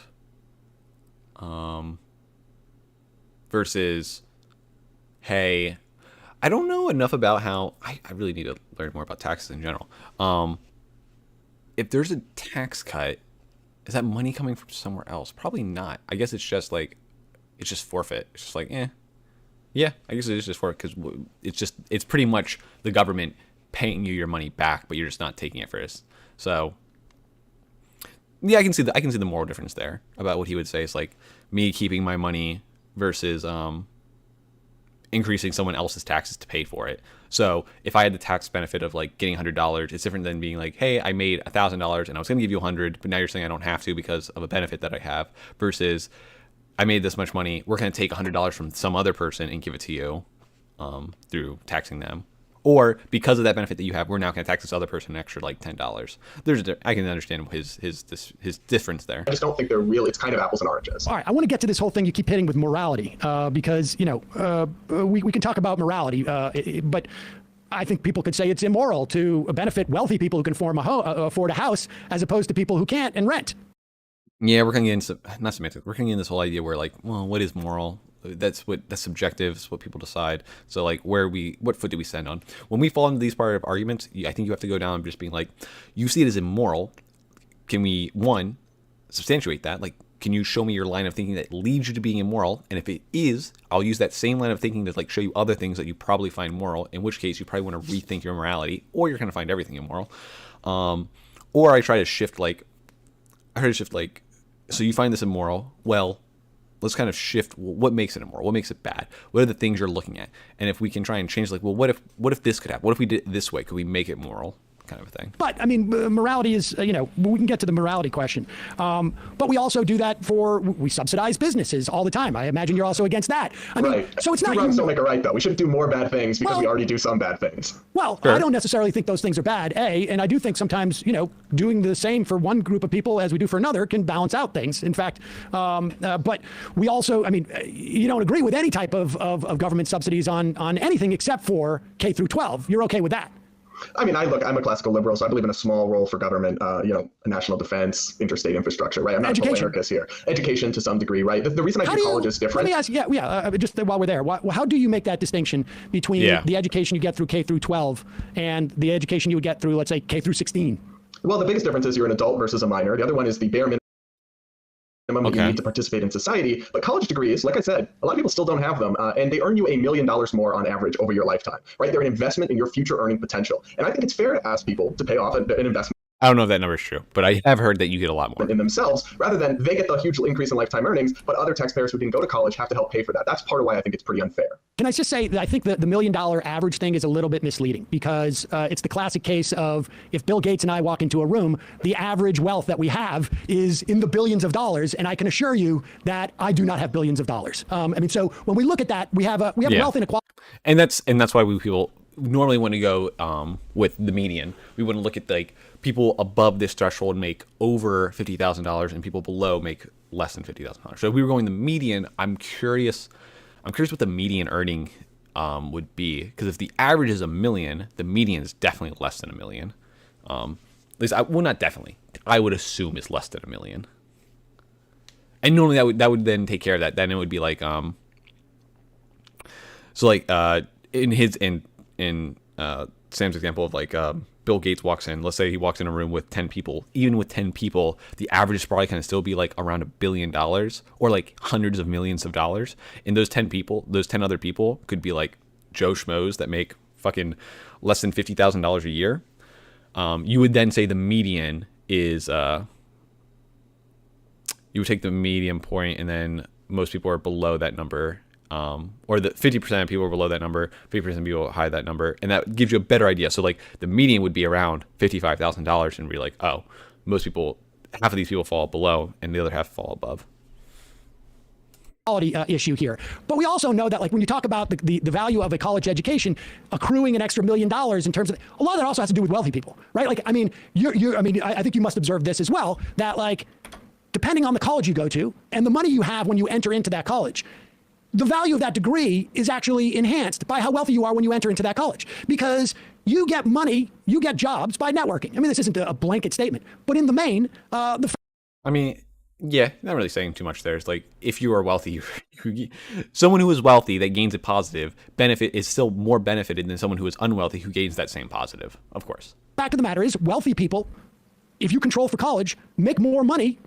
If you're wealthy at age 18, you're going to be that much more wealthy at age 55, regardless if you control for college education or any other factors, simply because you swim in a sea of wealthy people. So my point is just that figure can be misleading in terms of. But there's another aspect to it, though, Sam, which I think you're right. Obviously, it takes money to make money. There's some social capital. Like, all of that's true. But on the other hand, I'm not saying it takes money to make money. I'm saying that when you're from money, you end up making social more networks. Yeah, sure. I'm sure that's true. It also matters a ton what you choose to study, though. And if you look at the different majors, they have huge differences in their starting salaries. And this is information that young people know going into their college when they're sophomores, they're choosing a major. They have this. I'm a little iffy about how much they know that and how much. I don't know the average person. Maybe they do. I don't remember doing this when I went to college. Maybe I did. I don't know if people necessarily look at all the possible earnings they'll be getting when they look at that degree that they're trying to go for. Most people, I think, even when they go into college, they don't even know the degree they want. So I don't know about that. Available to them. It is, I think, legally required, but I'm not 100% sure. But almost every college has this. Our graduates in this department earn this on average. And if you choose to study something like philosophy or poetry or anything, they might be very great things to study, right? But you know that the starting salary for that's going to be $40,000, $50,000. And you know we need STEM majors. So when you socialize the cost of education and you push it onto taxpayers with cancellation or with free college or whatever, you're removing that market incentive. If people actually had to pay for their own college and pay for their own student debt, it would drive more people to the in-demand areas like STEM because they pay more. And that's actually what we need. We need an educated workforce, but not all degrees are created equally. And we don't need more people in many different majors. Where there's in healthcare, in STEM, there's a huge shortage. But as soon as you take the costs and benefits away and push them on the taxpayers, you no longer have those market forces pushing us towards productivity. Um, so pretty much saying like if we remove this, anyone could go to these colleges and they're no longer be incentivized to go for the degrees that give them the most amount of money. So like if I want to go to college and I come from like I have less income, or I'm from like a low income family, then I'm more incentivized to take a degree or go for a degree that gives me more money. And the degree that gives me more money is normally more in demand with society. So if I remove that now, when I go in and I can go in for free or not have to worry about the loans or the debt forgiveness, and I come from a low income family, then all I have to do is look at, okay, what do I want to study? What do I want to do? What do I want to go into? That's a weird thing from a libertarian to come from, because I guess wouldn't you want someone to be more free to choose without some outside sources infecting them? Well, because now you're coming more from a standpoint of like, we want to do what's best for society. And what's best for society at that point is for those market forces to take effect so that we have those doctors, we have those STEM majors being able to take care of us. So which is it you want? And in any case, if that is removed, if that incentive is removed, the incentive of being able to pay off your loans is removed, we can give different incentives for people. We can try and make it easier and want more people to go into a field without telling them, hey, you can go into this for a huge burden of debt, but we'll relieve it for you, or you'll get a lot of money out of it. Maybe if you are able to get a degree. It doesn't help the people that still fall out, don't finish, and all that stuff. And instead, people can study whatever they want. They can study for how many years they want. Another angle on this, Sam. Hold on, let me just take you there, and then we'll get to that. Because in the world that you're talking about, only wealthy people would study art. Only wealthy people would study philosophy. Only wealthy people would study English. Only wealthy people would study civics. Only wealthy people would study archaeology or study anthropology. Or only wealthy people would. Our humanities would only be dominated by people who enter into. Because they no longer have that, there's no longer that incentive need for them to do those other jobs. Kind of what he was saying, where the incentive's no longer gone. So everyone would be as if they're wealthy. College wealthy because they would be unencumbered by the concerns that you're talking about in terms of like, I need a return on investment here. I mean, you're talking about, just to be clear, I mean, and different people can have different opinions about this, but the society you're talking about is where we do not provide higher education to people who are anything but wealthy. No, we are applying that's not what he's saying. We still have higher education for those people. It's just that they're incentivized to get degrees that they'll be able to pay off. In terms of just being educated, right? Like you need to go in and really for you, higher education should be strictly vocational. It's an investment. Strictly vocational. Oh, okay. For the non. That is what he's saying. Yeah, it is, because he doesn't think it should be covered. It is vocation because you get to choose whether or not you go there. And I'm guessing because he thinks that you're an adult at that point. While the pre through K thing, or the K through 12 thing, isn't a vocation because he thinks that is good for all society, and you're still a kid, so we can like force that on you. Wealthy in this. If your college degree isn't going to earn you enough to be able to pay for it, yeah, I think it's probably not a good idea. If it's not a good individual investment, I don't see why it would be a good societal investment. I mean, yeah, it's not that only wealthy people. I just want to be clear. You don't think that there is value to society to have a wide range of socioeconomic people be teachers or be archaeologists or be social workers or they can still be those things. They're just. Let me give you an example. They're just going to live in horrible. Yeah, they can still be those things, but they're gonna be in huge debt. I had a gym teacher in high school who went to now he's gonna give like. And just let me tell you, my public high school, I'm sure pays their gym teachers far less than they deserve to have to put up with kids like me, right? She shouldn't have gone to Brown to get a degree in physical education. I'm sure she's buried in debt. I even have talked to her about it. She should have gone to Salem State in Massachusetts, where she could have gotten out with minimal debt. Or she should have gone to a community college and then a state school for 2 years to get that. Did she know she wanted to be a gym teacher when she entered Brown? She chose to major in physical education, so I don't know what else. I think that's a fair statement. I think that's a fair statement in the sense of like, people, again, we're putting a lot of agency on someone who's still pretty young at 18, but they need some agency. But I don't know if they need that much. It's still, I feel so weird about telling someone, hey, you're 18, go put yourself in this like huge amount of debt. Hopefully you come out of it with a decent degree and you get a job that you'll be able to pay all that back. Good luck. I still feel a little weird about that. But I should, hopefully, if I'm going for a certain degree, if I know what I want to do, I shouldn't have to. If I'm in a bad situation, I'm not well off and I can't get into these certain schools, I shouldn't be putting myself in those situations. I don't think so. I mean, I think that's fair. Like there are other alternatives. We have other alternatives for you to go into these schools and come out with less debt. I think that's a fair thing to say. you'd go. I just, I so mean, what physical I'm, therapy. Maybe she wanted to help kids. And I'm aware of Salem State. I'm from Worcester, and so oh, okay. I'm from Bellingham originally. All right. Well, yeah, that's what I figured. Bellingham. I'm joking.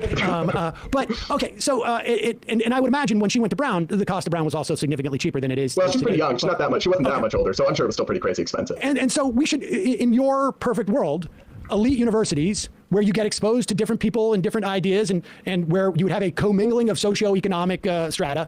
That's bad because the market doesn't favor that. We should not. No, it's not that it's bad, Sam. So it's that we have to have one of two things. One, these universities like Harvard they give huge amounts of financial aid, first of all, and that's great. I'm not saying they shouldn't do that. Secondly, you could still go. All you have to do is go to a private bank, convince them to give you the loan, which they'll do looking at an ROI. Will you be able to pay this back? And we're not bailing out the banks in my scenario, so there's none of that happening. We did do that, though. We do. I mean, now we own. I mean, as a government, we own a lot of debt that originated as private. But I'm against that. And so what you have to do is you'd have to go to your private, because I think the federal student loan programs have been shown to really have jacked up the cost of college. Every dollar they give out in loans. We'll get to that in a minute. But I'm saying in a private system, it's not that low-income people or people I hope they do talk about that, because I'm curious how they do from that. modest beginnings wouldn't have access. It's that they would have to say, okay. I guess the idea is, colleges knowing that the government's going to step in and give relief and or loans can jack up their prices, knowing that they have the government to fall back on for paying it, kind of a thing. I don't know. Is that it? I'm going to go study engineering. A bank will give you a loan if there's a good chance you'll be able to pay it back.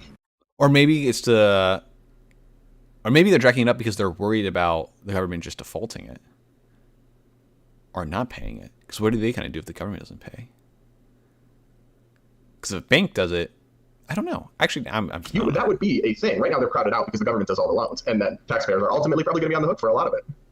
Okay, I mean, I think, to the extent that taxpayers are on the hook for all the tax cuts, I mean, that we have. Tax cuts aren't the same. That's people keeping their money, Sam. It's not the same. No, it's not their money.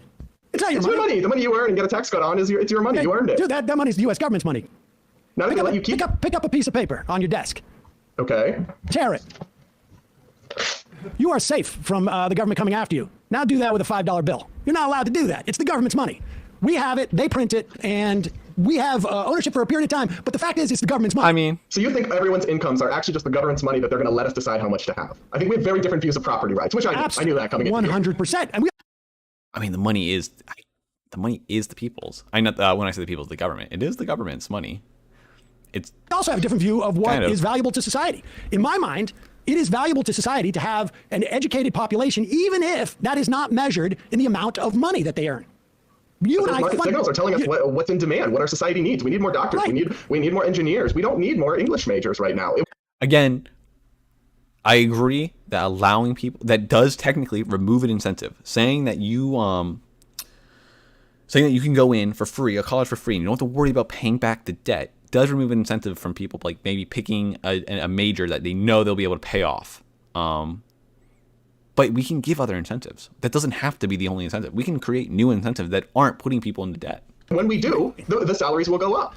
But aren't you guys for human freedom and expression? Isn't that the big thing that folks Absolutely. But pay for it yourself. You want to study English? Be my guest. I'm not saying you shouldn't be able to. Wait a second. So you don't accept that money is a constraint on... I guess, yeah. I don't know if Sam's going to bring it up. It's like, if there's outside sources that aren't a fault of your own, why, if you believe in true freedom of some sort, we want to try and negate those negative outcomes that are affecting you that you had no choice over.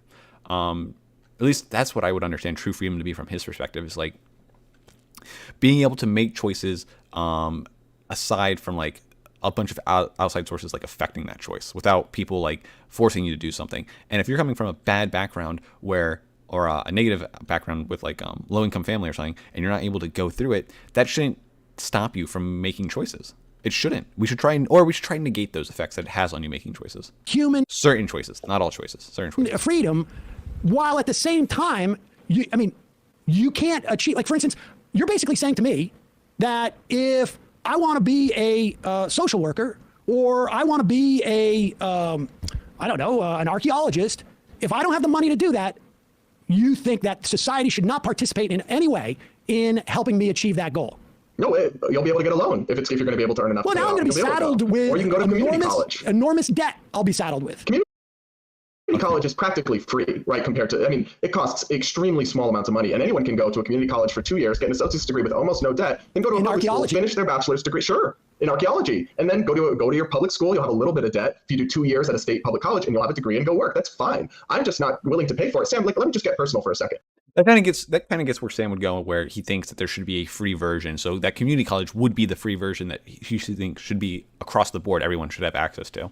I went to the University of Massachusetts. You're a Massachusetts guy, right? Had a scholarship. Oh, shit. I could have gone to Boston College, right? I could have gone somewhere bougie. I worked from a week before my first year started as a security guard working nights, all to avoid debt, all right? I really, and I got out with very minimal debt. Turns out I'm a sucker, right? I should have taken it a lot easier, ran up 10K, and Uncle Joe would be making other people pay it off. And now I'm going to have to pay more in taxes. Wait a second. So that other people you had did debt? it. You had debt, or you paid off your debt? I very minimal debt, small amount, so far less. Oh, so you did get some debt relief. What? You did no, get it's paid some... off. Oh, so you don't have any more debt? I don't have debt. No, I don't have any student debt. Okay. And so you resent that the other people are getting that debt. Do you own a home? Because I have to pay for it. No, I understand. Do you own a home? I do. Oh, okay. And what if someone says, I resent the fact that you pay your mortgage, like you decided to take this loan, and why do you get a tax deduction for it? Why does the U.S. government... You asked me, vote yes or no, get rid of the tax deduction. I would say yes, get rid of it. So it's not a comparable example. You can't pin me. Yeah, I mean, he is saying, he's being consistent in that manner, that he wouldn't be for it. He's saying it's bad. Down for that. I don't support that, right? But also, again, that would be me keeping my own income more from this deduction, not getting somebody else's money to pay for my education. It's still apples. We're not going to see eye to eye on that, but it's still apples and oranges. Well, I don't know. I mean, the government expends money on your public school education. The expenditure on this debt is the same thing. It's just happening afterwards. It's taking from taxpayers and giving it to other people. Right. Taxpayers, me getting a tax deduction is me keeping my own money. It's not me getting somebody else's money. Well, but in terms of the government's ledger, it's the exact same thing. It's income that would otherwise been... Yeah, sure. But it's morally different, I think. Yeah. I mean, you have your set of morals, but again, your moral world is one in which only wealthy people deserve to go to the highest institutions of learning and have a free range as to what they can do. No. Poorer people are constrained by a return on investment. Something productive will be able to go and pay it back, and we won't have society subsidizing people. We just said the same thing. Gender studies and then work at Starbucks. Yes. We just said the same thing. It's just that you said it in a way that makes it sound less real than it is. The reality of what you're saying, that you need to have a return on investment, is that only people who are wealthy can afford to go into professions which have a income to debt ratio that would sink less wealthy people. A poor person who's going to study engineering and gets a loan will still I'm be able talking to pay about it back. professions that don't have an income to debt ratio. So for instance, if I go, like you say, you're a gym teacher who you think is an idiot because she didn't go to Salem State as opposed... Okay, Sam's being a little calling his friend, saying that she's an idiot. It's a little rude. Brown, you think that only wealthy people... I don't think she's an idiot. I think that was a bad choice. Okay, wealthy people can go to Brown and be a gym teacher or some other job that's not going to pay them. But people who who are not wealthy, they got to go to Salem State. They don't have to. He's being aggressive, but he's not saying that he have to. He's saying that it's a bad choice, which is kind of true. If I am going to rack up $100,000 of debt to become a barista at Starbucks, that's a bad choice. You shouldn't do that. You should not. Should you be allowed to do that? Maybe. I can see scenarios where I'd be like, no, we're not allowing you to do that. We're not going to let you shit on yourself like this unless we've determined that you are of sound mind of some sort. But it's not crazy to say that it's a bad idea to do that. And I don't think he's wrong in saying it's a bad idea. You shouldn't do that. Should you be allowed to do it? He would probably say, yeah, you can do it. Just know that you're going to be fucking yourself. Sure. Yes. Okay. So we see. My values start with pay your own way in life as much as possible. And you're saying that I have a human right to make other people pay for me to study basket weaving at Brown and pay $70,000 a year. Are you in favor of of the estate tax? Because your principle from the get-go is people should pay their way through society. So how about this? Can we agree on this? Students of wealthy families, their families cannot contribute to their education. They should pay their own way. Why wouldn't they be able to do that? Well, I was just going by... He probably considers all family wealth. He thinks you should pay your way without forcing other people to pay for you. It wouldn't be forcing to have my parents, so if I came from a wealthy family, I'm not forcing my family to pay for me. If they want to spend their money, they should be able to spend their money any way they want. And that would be like paying me for principle, which you have to pay your way. But if you have generational wealth, then that's okay too. So you can inherit money. Sure, yeah, why wouldn't you be able to? Well, your family counts as paying your own way, sure. Oh, I see. I mean, not everyone's equally lucky. Yeah, I agree. Some people are born rich, some people are born poor. But yes, that's just reality. It is reality, but I know I've heard Sam talk about this, so I know where he's going to go down. And this is the same way I feel about it. That's the point of having different policies or having a government system that like looks at these inadequacies, and some of these inadequacies we can try and fix. We can try and put policy in place to like make it a more even playing field for everyone. So we look at inadequacies that some people have that were no fault of their own. No one chooses what family they're born into. No one chooses where they're born, like where their location they're born into, or what school their first school that they go into. People don't choose these things. And a bunch of that can have like a huge effect on your life. And we should be able to look at those and help people that have been put in those situations and be like, yo, it sucked. It's unfair that we went this way. Let's see what we can do to like remedy that so that we can make it better for everyone. How we decide as a society to address that disparity is actually just a choice. Your moral choices, luck will dictate people's trajectory through a life in society. My moral choice is that as a society. Okay, being more fair to him, luck and personal responsibility, like luck and like what you're able to do. A bit of both, not just luck. What we should be doing is attempting to allow everyone as much freedom in terms of how they actualize themselves. That's the more moral choice. That money at somebody else's expense. Yes, and because everything is at somebody else's expense. None of those people who inherited money from their families didn't do so at somebody else's expense. None of them. You think that wealth? I don't know if he's going to go down the whole. Oh, he's going to go down the whole like socialist kind of talking points of being like any big millionaire person who makes a lot of money had to do it off the backs of other people's labor, which is, I mean, true. Yeah, I mean, no one who is super rich did it by themselves. No one. Absolutely not. And they only did it with like other. You can go down the whole infrastructure idea, where it's like the infrastructure in place by America that these people were born into gave them the possibility of even doing any of this. So they were building it off of someone else already. That's 100% true. You can't argue that. You think that wealth can be created, intergenerational wealth that can be created, doesn't come at the expense of other people? It depends how it was originally created, but a lot of economic interactions are not zero sum. Well, give me an example of somebody who has, of a family that is worth $5 million that didn't do it at the expense of other people. Sure, a businessman came up with a product, sold it to a bunch of people who were happy to pay the price. Well, let's get a little bit more specific. Let's get a little more specific. This businessman, what kind of product is it? Is it a factory? I mean, the guy who discovered buffalo wings. That's my favorite food. How about that? And then he was the first person to open up a shop selling buffalo wings. He sold them for a price. Everybody loved them, was happy to pay for them. He built a whole empire of buffalo sauce. Now it's in every store. He's made millions of people happy. They got a product. So his trucks go off. A bunch of money. His trucks. Oh, he's going the road. He's going with the roads. Let's say a car doesn't. Subsidized by society, my tax dollars. So he's focusing on the road thing right now, and it's kind of a meme for libertarians to talk about roads. But that's part of the infrastructure thing. The fact that he was able to get his product across state lines or across anywhere for the most part with trucks was because of the roads that were built off the backs of other people's labor and other people's like taxes. So he would not have been able to do that without the infrastructure already in place that he is benefiting from. Drop those chicken wings at the chicken wing store. I mean, he's doing that with my cost. That's just one cost that's associated with it. The FDA or the USDA, which makes sure that I can trust that those chicken wings. I don't know if he's for the FDA. I think the last libertarian I spoke to was against the FDA in general. You're not going to give me salmonella till we get cuts on that. That also enhances his business, right? I mean, all of this comes at the expense of other people. Never mind the idea of the workers who have produced, have used their labor for the production of this. But just based upon what society has given that person and how much value they got out of what society did. Like, But they also pay taxes right back into the same roads. Lots of them if they're making a multi-million-dollar business. So I don't understand. But they don't pay taxes at the beginning. I mean, look, if you give me 100,000 payroll taxes as they go every day, all the time. Well, those payroll taxes go to the workers' Social Security taxes, and Medicare. But that investment that existed before that guy started selling.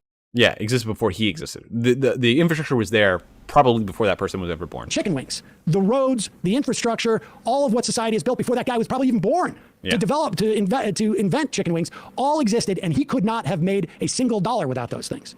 So there's nobody in our society. I'm not arguing against roads, Sam. Well, then you're not arguing. Then you're also okay with government investment in things that has created wealth for people.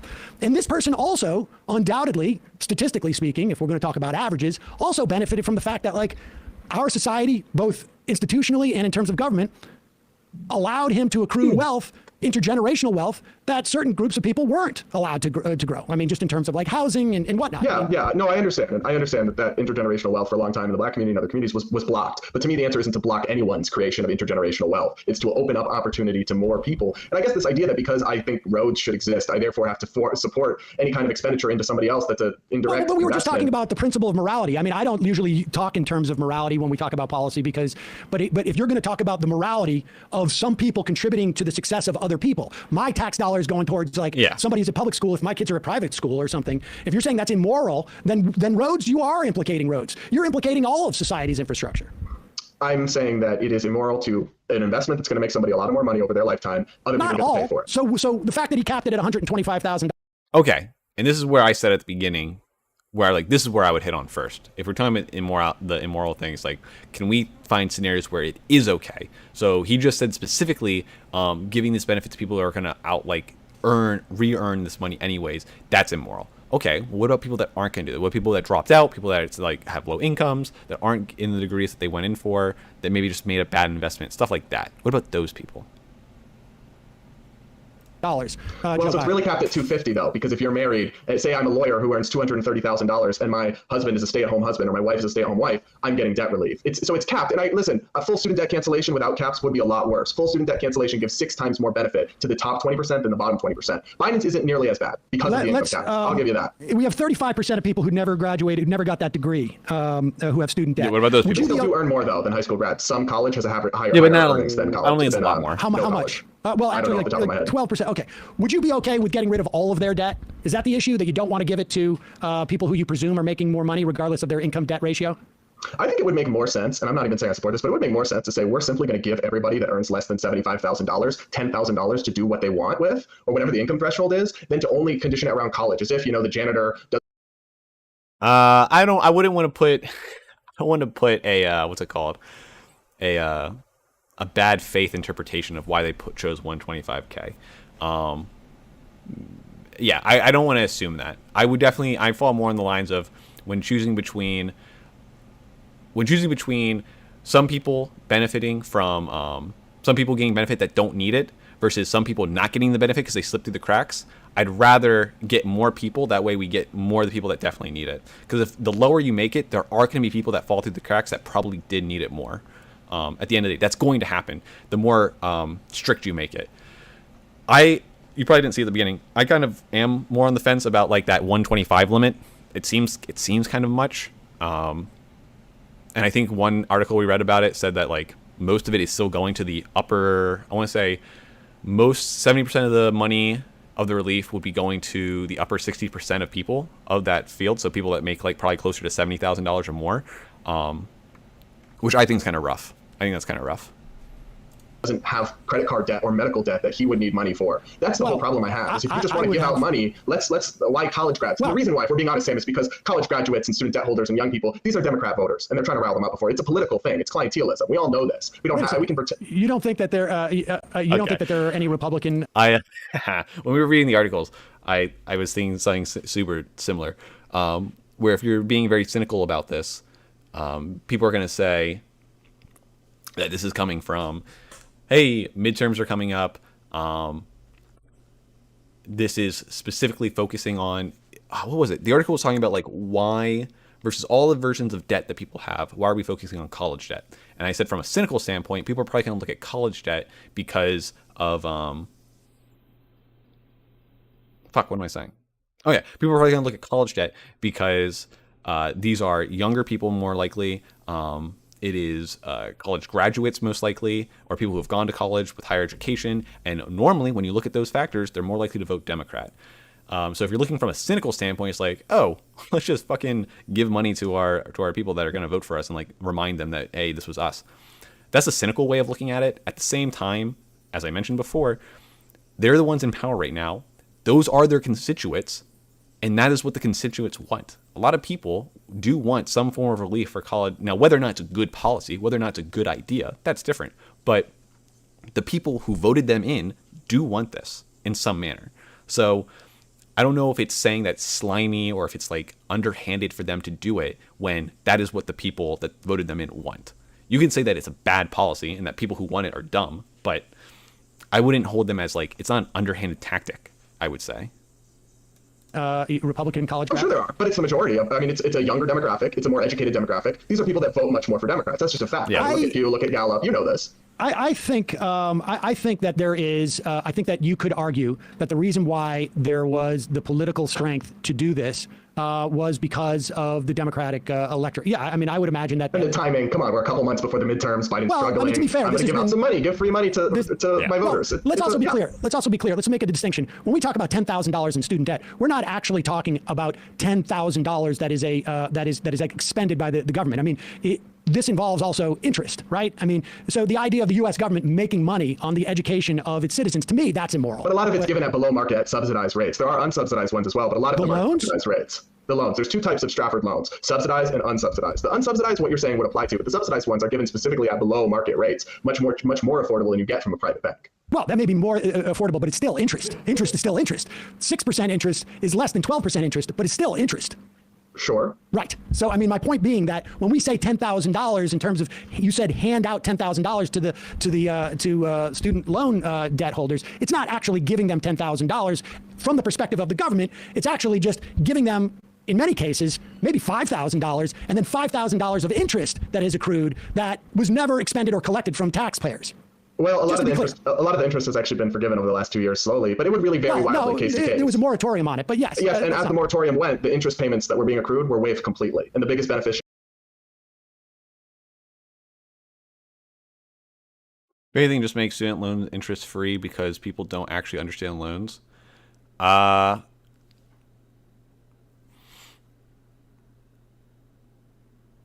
Yeah, I can see that being okay with government loans. I don't know how I'd feel about forcing, if I take a loan out at a bank, I don't know if they're going to say like, oh, you're doing this for student loan? Yeah, we just won't put any interest on it. But from a government standpoint, I can understand that. Areas of that were doctors and lawyers, actually, according to the Committee for a Responsible Federal Budget. So, I mean, the interest thing will vary a lot. Didn't you say we need more doctors?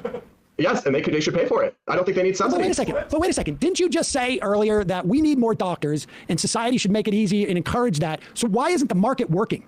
It is. That's why doctors earn 200, 300 grand. Heart surgeons earn $500,000 because we need more. Well, no. The market working. So they're increasing the wages. The market's doing what he's saying the market's doing what it's doing by increasing the wages, which hopefully will lead to more people wanting to become doctors. Okay, but we need more of them, but they're making so much money and their debt is not in any way inhibiting them. So why don't we have more of them? I mean, isn't that the way it works according to you?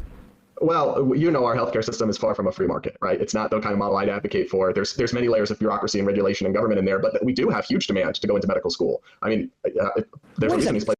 So if there's huge demand already, then it sounds like we don't need. It sounds like we don't need this demand of what's it called? If there's huge demand already, we don't need this demand of like people who, oh, I'm only going to go in, but I don't want to take up so much debt, so I guess I'll become a doctor so I can make sure that I can pay off the debt I get. Wait a second. So for this system that you're talking about to work with doctors, we also have to what? Get rid of like Medicare? Well, you just said. Why I asked you? Why isn't you said? Let me just see if I got this straight. You said to me that we shouldn't be paying doctors because we shouldn't be providing any debt relief to any doctor. They should pay it back when they're earning 300 grand. I understand. And you're saying, but we still have a deficit of doctors. Which, to be fair, as of now, I kind of lean on. If you're getting so much money, if you're making so much money, I don't think you should necessarily get. I mean, we all agree on this technically. Like, we're looking at people. That's why they put a cap on it. That's why they put 125 cap on it, anyways.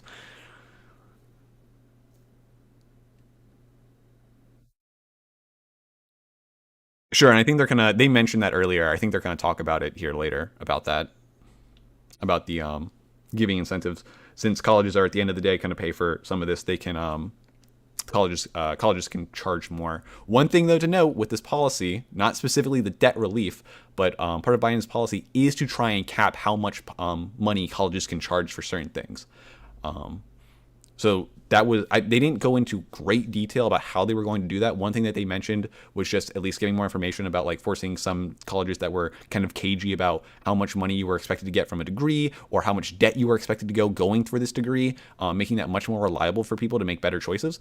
But they are trying to camp out or chop out areas where colleges can't charge so much for their for their degrees in this country, despite the fact that according to your calculation, they should be making money hand over fist. And in your world, that's how people enter the market works. If you're going to make a lot of money, it'll attract more people, but it's not working. And you're saying the reason that's not working is because of government regulation and socialized medicine in this country. Well, part of it is actually limiting the number of med school seats, which I think is done at the behest of the AMA, but we're getting into terrain here where I'm not 100%. But that's not government. I mean, you said it's regulatory. You said government regulation and socialized medicine, and the biggest socialized medicine we have is Medicare, to the extent that it's socialized. It's really socialized insurance, but be that as it may. But so are you suggesting for the market to work with doctors, we need to get rid of Medicare? Well, look, healthcare policy is a whole other thing. I don't necessarily know the answer to that question. But what I will say is this: for you to say the market should be working, one, it is. We're getting a lot more doctors, a lot more people want to go. But right now, we already are. It's not a market in terms of what degrees that people are getting. It's vastly subsidized. People are betting on their loans getting canceled, especially after this. So they'll go into the poetry degree. I'm actually curious if there was a big uptick. I definitely know there's people like joking about it 100% back when Biden was like, back when Biden first won, of people hoping, like caging out like, oh, maybe my loans will get forgiven or my debt will be relieved. But I don't know if there was a huge uptick of people like banking on that. I know it was a joke. I know people were joking about it though. So I remember hearing even some of my friends say that. Wait.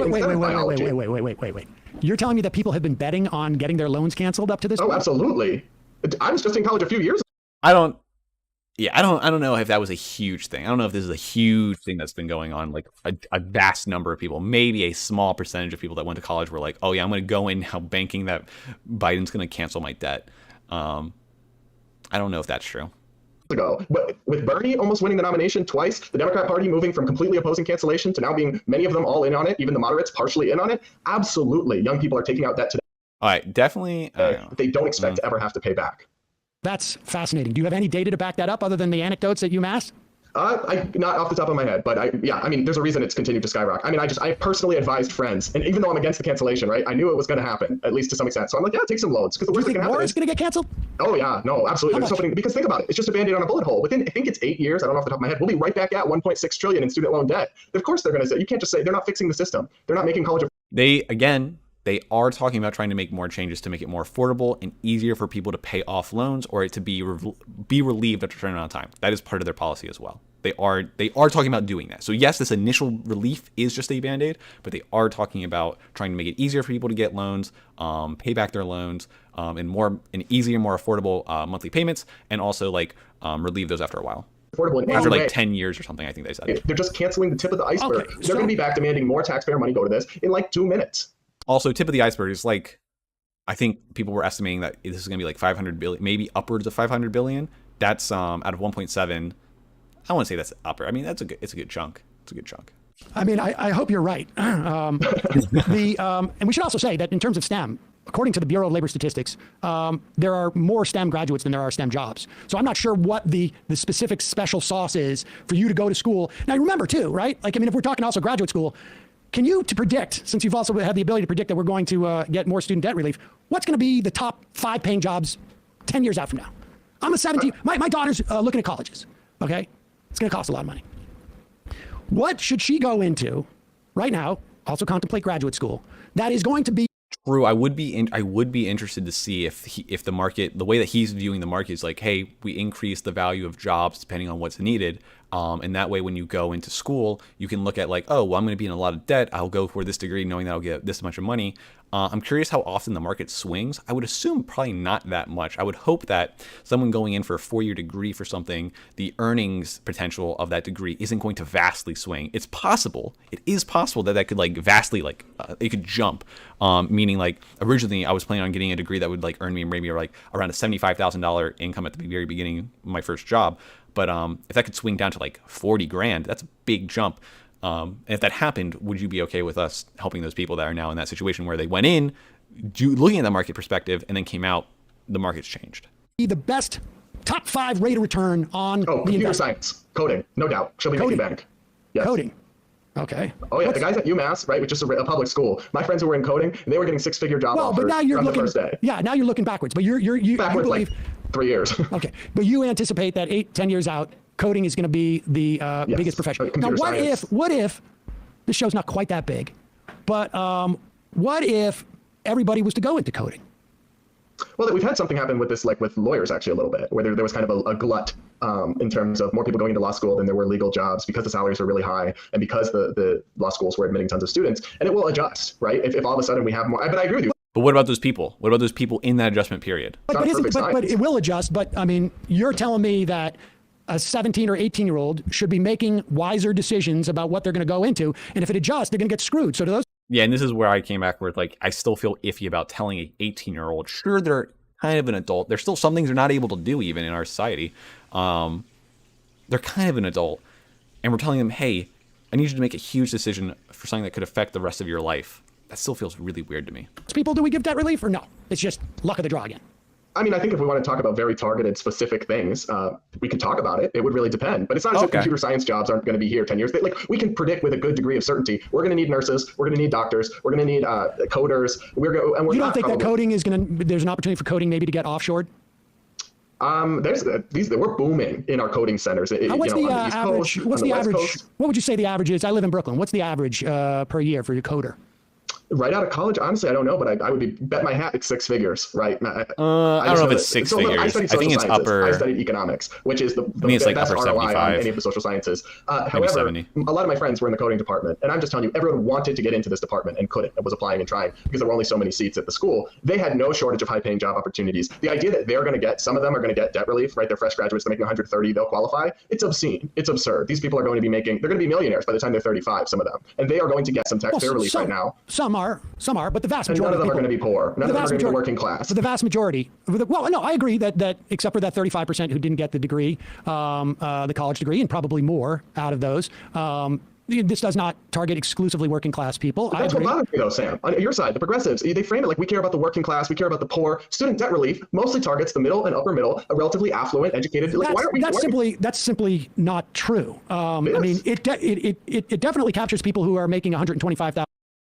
Yeah, it definitely. I don't know why you say that's not true. Targeting student loan, I think, does hit most of the people that are more likely to pay off their debt. Like, out of all the debt that you could choose again, student loans are something where, like, this is a big investment that you're putting towards that hopefully will pay off in the end. Now, I think the only thing to go against that is just be like, well, let's just focus on the people that did not get that benefit. Like, sure, there's incentive there, and if you do it and you're able to succeed and then get a good job after, then okay, well, you don't get the relief now because you don't need it. You don't need it. You got the job you want. You're way well off now. You're fucking great. So you're awesome. But now the people that don't get that benefit, either after a certain amount of years of graduating, they don't have a position where they're actually getting that amount of money that was associated with their degree, or that have dropped out. Well, then maybe we need to fucking like help them out. $1,000, and I'm sure there are some families where the individual is making more than that and supporting both his or her spouse or living partner. I imagine if that second person is not working, they probably have kids. Sam, do you support, not Biden's plan with the income caps, do you support canceling all student debt?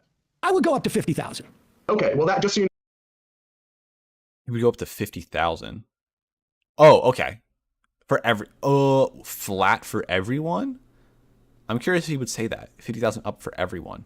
No, look at any analysis. 50,000 per borrower with no income caps would be vastly regressive. It would be the Trump tax cuts and everything you say you hate. But it's a soft spot for progressives where they don't live out their values. Yes. I know, see, but that seems weird. Yeah, 50,000 for everyone. That I don't know. I don't know about that. I would much more focus on the people at the lower ends that definitely need it way more. Also, would that seems make a bit much for free me. College option in every state. I mean, since we're free as in taxpayers pay for it. Yeah. And as of now, I kind of agree. There should be a free option in some manner. Yeah, I have to look more into it. I definitely believe that the people in, like I said, people that have like college degrees are already, like, most of them, a good portion of them are very well off. They're in a good situation. Of course, there's still a lot of people that are there that are in shitty situations that probably do need this relief, and that's what we should focus on. So a blanket one, I wouldn't be as okay in the with same that. way that taxpayers pay for K through 12, I would make it K through 16. And you know what I would do? I would raise taxes so that those wealthy people who got the benefit of the $50,000 debt relief end up paying on the back end even more. You can't fund all this with just taxes. Okay. Okay. I mean, technically, if the rich people that benefit from that 50K are paying more in taxes, that over offsets it. Maybe I'm not. Maybe I'm okay with that at that point. The rich. Well, And oh, you know no, that. I can. I definitely can. Sam, In you fact, could not only confiscate. would I tax the income, I would come for the wealth. Right, I would take. flee very quickly. Wealth taxes haven't worked out very well in Europe, have they? Most countries have repealed them. Well, then good luck to those people. I Yes, say just take I all don't the wealth want. out of our country. Okay, Yes, I don't. that's I what haven't. I didn't read up Wait a on this, second. so I We're not can't going to take all the comment wealth out of our on the country. wealth tax. I'm not worried that. about those billionaires. I would take their. Since we're getting my wish list, not only would I get those $50,000, and I'll tell you why. Because if you want to talk about government efficiency, I know you guys like the idea of a smaller government and a less bureaucracy. This creates less bureaucracy. Everybody gets $50,000 debt relief, and then I collect that money. So yeah, he's going on the route. I mean, kind of. I don't know how I feel about when people say that. Like, if you make things mean tested, there's going to be more bureaucracy because we have to go through these set of things that are going to require people to check them and like go through, and there's going to be these processes and everything. I understand all that, but hopefully us doing that offsets any issues of like, because we're focusing on those direct people that actually need it. So of course there's more bureaucracy, but I think that's not, having more bureaucracy isn't necessarily a bad thing. On the other end, because I already have an apparatus set up to do it. The only thing I got to do is change two numbers. I got to change 10,000 to 50,000, and then I got to change the top marginal rate, where I think it's and I would maybe three numbers because I would do capital gains as well, and I would push that up to where it was in the 50s and 60s in this country, which is around every dollar you make over 3 million. Isn't it like? I'm gonna guess here. I think it was really high. I want to say it was like above 70%, maybe even 90%. Was it 90%? We're going to take 90 cents of it. That's what 90 cents? Yeah, 90%. Okay. the rate was terrible idea. in the 40s and. Again, I'm coming from. I have to reread up on that stuff. Depending on the amount of money you're getting. Okay, I'm pretty pro taxes, guys. Just so you know, I'm pretty pro taxes. But I would have to look way more into what people say about like what kind of a tax rate at that much for people making a certain amount of money would have an effect on us. I would have to read way more into that. But instinctually, how I do feel about it, just from like a very ignorant standpoint right now, I'm not necessarily against it. Sam, let me ask you a question, right? Why do we tax cigarettes? Because when you put a tax on something, you get less of it, and cigarette smoking is bad for your health. You want to put a tax on productive investments, income, and wealth. Those are things we should want more of in our country, not less. And you're talking about 90% we won't taxes have, on income. first of all, I dispute the fact that it's productive, that capital gains. It's a definition of a capital gain. No, it isn't. A return on a productive investment. What's productive about you investing in the stock market? Well, it's indirect, but what stocks go up and what stocks go down is what businesses perform well. And explain to me the indirectness of when you buy stocks. You buy 100 shares of Apple, and it goes up 5 points, and you make this chunk of money. What's productive about that investment? The fact that Apple is worth more as a company because it's getting bigger, it's growing, is why the stock goes up. If you bought Amazon in 1985 What or is whatever. productive? No. You're telling me that Apple's value is reflected in its stock, but I'm asking your $100, which Apple doesn't see. What's the productive value in that? What is Apple producing more for society than it would have otherwise? Because the reason that the stock is going up is because the company is performing well. Yeah, so the stock is reflective of how the company is doing, but you, right, and by investing in it, you're picking the productive companies. We're rewarding that with the capital gain. You're just betting. That's like me saying, like, when I bet on a horse and it wins, I made it run faster. It's a little different when it's an investment. But it's not an investment. I guess, yeah, what is the... Again, I did not look into this before this one. I just read up on the debt relief thing. So now they're talking about fucking this shit. I don't know. I am curious now. I would have to look into that. I am curious. When people buy stocks into things, if that money's not going for the company and all, I have to double check. I'm not gonna comment. Not gonna comment. That's not into a company. What is a company going public? Selling off their stock. In return Money. for what? What do they do with it? What do they do with that money? They put it into the shareholders. Yeah. They buy more stock often, stock buybacks. They offshore that cash. I guess if what he's saying is if that money goes back to some of the people at the end of the day, like, so the people who have that company can then sell, because they normally have their own shares, and they can sell those versus the market value for those shares. That makes sense, because now you're incentivized to make your company better for people to put money on it, because if people put money on it, it raises its value, and then when the value raises, now you have more value because you can sell those shares. That I guess that makes sense to me.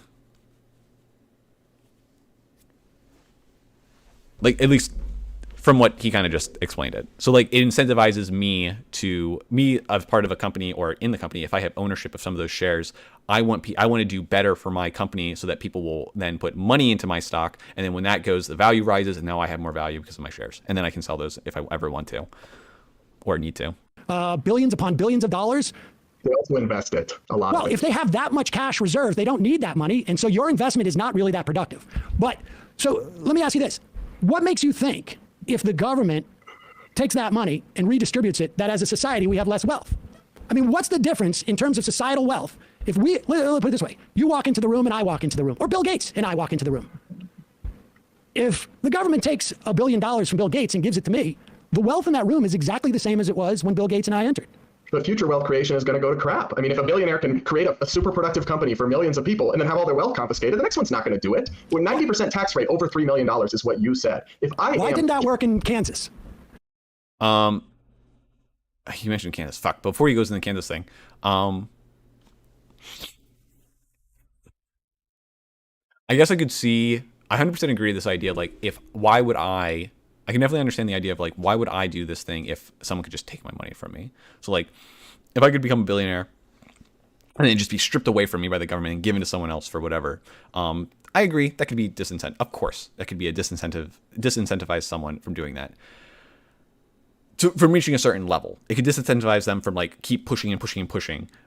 But if you keep pushing and pushing and pushing, sure, you'll be losing. They'll be taking more and more money, but you're still gaining more than what you had. So like, if I had $10 and they took $5, and then if I had $15 and they took $5, at the end of the day, if I had the 15, I'm still left with 10 versus 5. So like, if I keep pushing and pushing and pushing, sure, they're going to take more and more and more, but I'm still gaining more and more as well.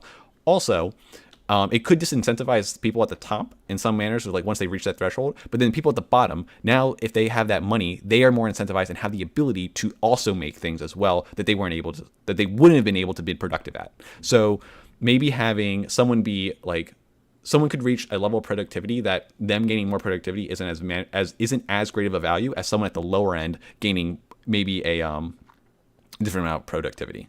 Kind of. I know I probably said that weird, but that's where I could see like how that would still like kind of equal out and be okay. In Kansas, Sam Brown. Yeah, I'm familiar with the Kansas experiment, but that's a whole complicated thing that we would need a whole. I'll come back on if you want to dive into that. It was Art Laffer. You're stating the Laffer curve to me. You're suggesting the Laffer curve isn't always true. It's true at a certain point. Obviously, 100% tax would raise. I'm not for 100%. Tax. I'm not for 100%. You're just for a 90. 90% over the first $3 million, which is what we had. Jeff Bezos in the would have 50s. stopped. In what, 1998? Well, he says he would have stopped. I don't know if he would have stopped. Why? Because there's still an incentive to get more and more. You're still getting more money. You're earning way less, but you're still earning more than what you would have had if you just stop. None of us would have the Amazon because he would have earned $3 million. What's he going to do? Keep going for 10%? Of course not. This is incentives. Why not? Would you work if you were going to pay 90% taxes for everything you did after a certain point? Yeah. I wouldn't. I'd stay home. I'd Sunday. No, if I made $3 million, but you know what I would do if I was Jeff Bezos? I would have probably retired after my first billion. Well, wouldn't you have? Probably not, but I'm not really. Well, you can't spend $1 billion. You can't. So I mean, the Laffer curve. The Laffer created curve. Millions of jobs, delivers things to our doorsteps more affordably and quicker than anyone could have imagined. You're arguing that he would have stopped doing that if he wasn't making as much money, and I'm arguing that I don't think he would have stopped because he still wants to be. They still want money. It's just like I'm always amazed by. I love soccer. But they don't. Yeah, wait. He still wants money.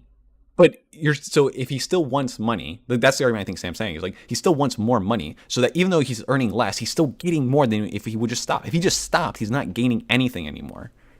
How they'll make a deal, they'll make a trade for like my salary will go from 50 million to 75 million. I'm like, what's the practical difference? It seems crazy, but it's how people work. It is. I think you could say he probably wouldn't stop, but he probably wouldn't be as driven maybe to continue as hard. He probably wouldn't go as hard, or maybe he would go harder. Maybe he would go harder. Thinking he's like, well, I need to offset this difference. How people are motivated. Well, probably not. I do lean more thinking that he probably wouldn't try as hard. It is not a practical difference, and you can still make more money than the next person. It's just they're still motivated by it. It's just what happened in the 50s and the 60s in this country? Why didn't what you're suggesting? Why didn't all of those people? You know what the tax rate was in the 50s, right? On the income tax? Yeah.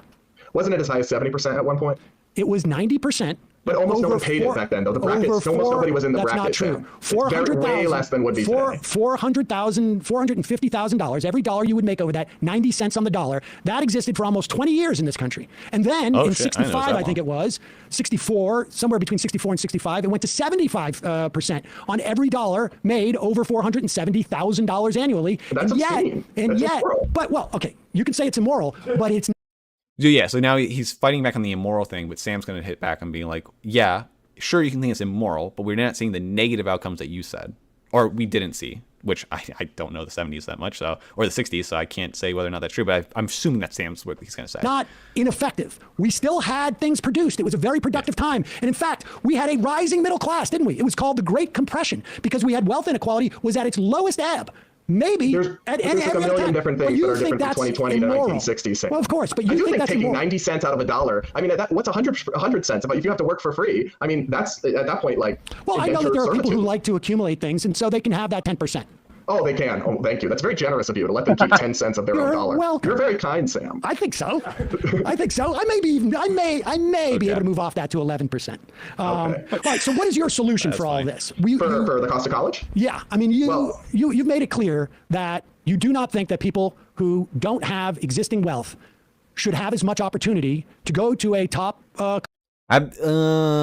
He's using a weird word there, opportunity. He thinks the opportunity should still be there, but there's going to be the added risk because you come from a lower income, a lower household income. So there's added risk. You still have the same. He would probably say same opportunity because he's thinking like you still can go do it, but it's like, can you really, if you're going to rack up $100,000 of debt and you have like come from a family that makes less than $50,000 a year? College or a college of their choice, they should have a limited a menu of colleges. Not limited. They can still do it. It's just going to be harder. That they go to if they want to go into a profession that is not going to pay a lot of money. That's a fair assessment of your position, right? That's not very charitably stated, but sure. Yeah, but that's reality. It's not that's the reality. It's a spin on it. Alternatively, I could say that everyone has the right to pursue a college investment of whatever they like. They simply can't force other people to pay for unproductive investments. I could put my spin on it. Society should not enable people to do anything that isn't going to give them a return, and only wealthy people will be able to afford. The reality is that only wealthy people want to waste their money. That is their right. Right. Okay. Well, it's not a waste to them because they don't have the same. I think it's a waste. They don't have to agree. Well, I agree. That's their right. But the fact is that if I'm wealthy, if I've gotten millions of dollars from my parents, and I know that's coming, I can live a very, very good life, and I can dabble around. Maybe I can be a teacher. Maybe I can be. It doesn't make your English degree a positive ROI. Yeah. But you can absorb that loss and still be rich. Sure. Right. Okay. Right. Only those rich kids can see the value, though, of a humanities degree. Wealthy people would just be largely. More educated in the humanities. That's the result of what you're talking about, right? I think most humanities education at colleges in America today has become a joke. So if they want that, okay. Okay. I mean, and you know this because of your economics degree. Sure. Yeah. I mean, I've studied all about grade inflation, the absolute state of the modern academy. I mean, the rigor. There are some really depressing studies. Brian Kaplan has a whole book where he shows that like I don't have it all in front of me, but the percentage of people who 5 years out from college report no increase in critical thinking, reading, and writing skills on a test from before college when they studied liberal arts, it's a shockingly high percentage. Is there value in that?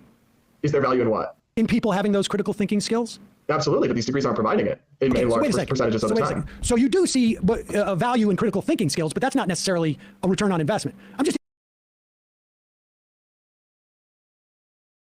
I don't know where Sam's going to go with this, but he was just saying, unless I misheard, he was saying like people who get these degrees aren't getting even that benefit from it.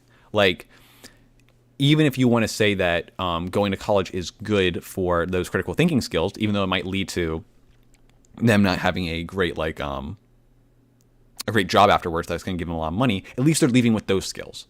And I think he's saying like, well, no, they're not even gaining that benefit. I think that's what, I forget this guy's name already.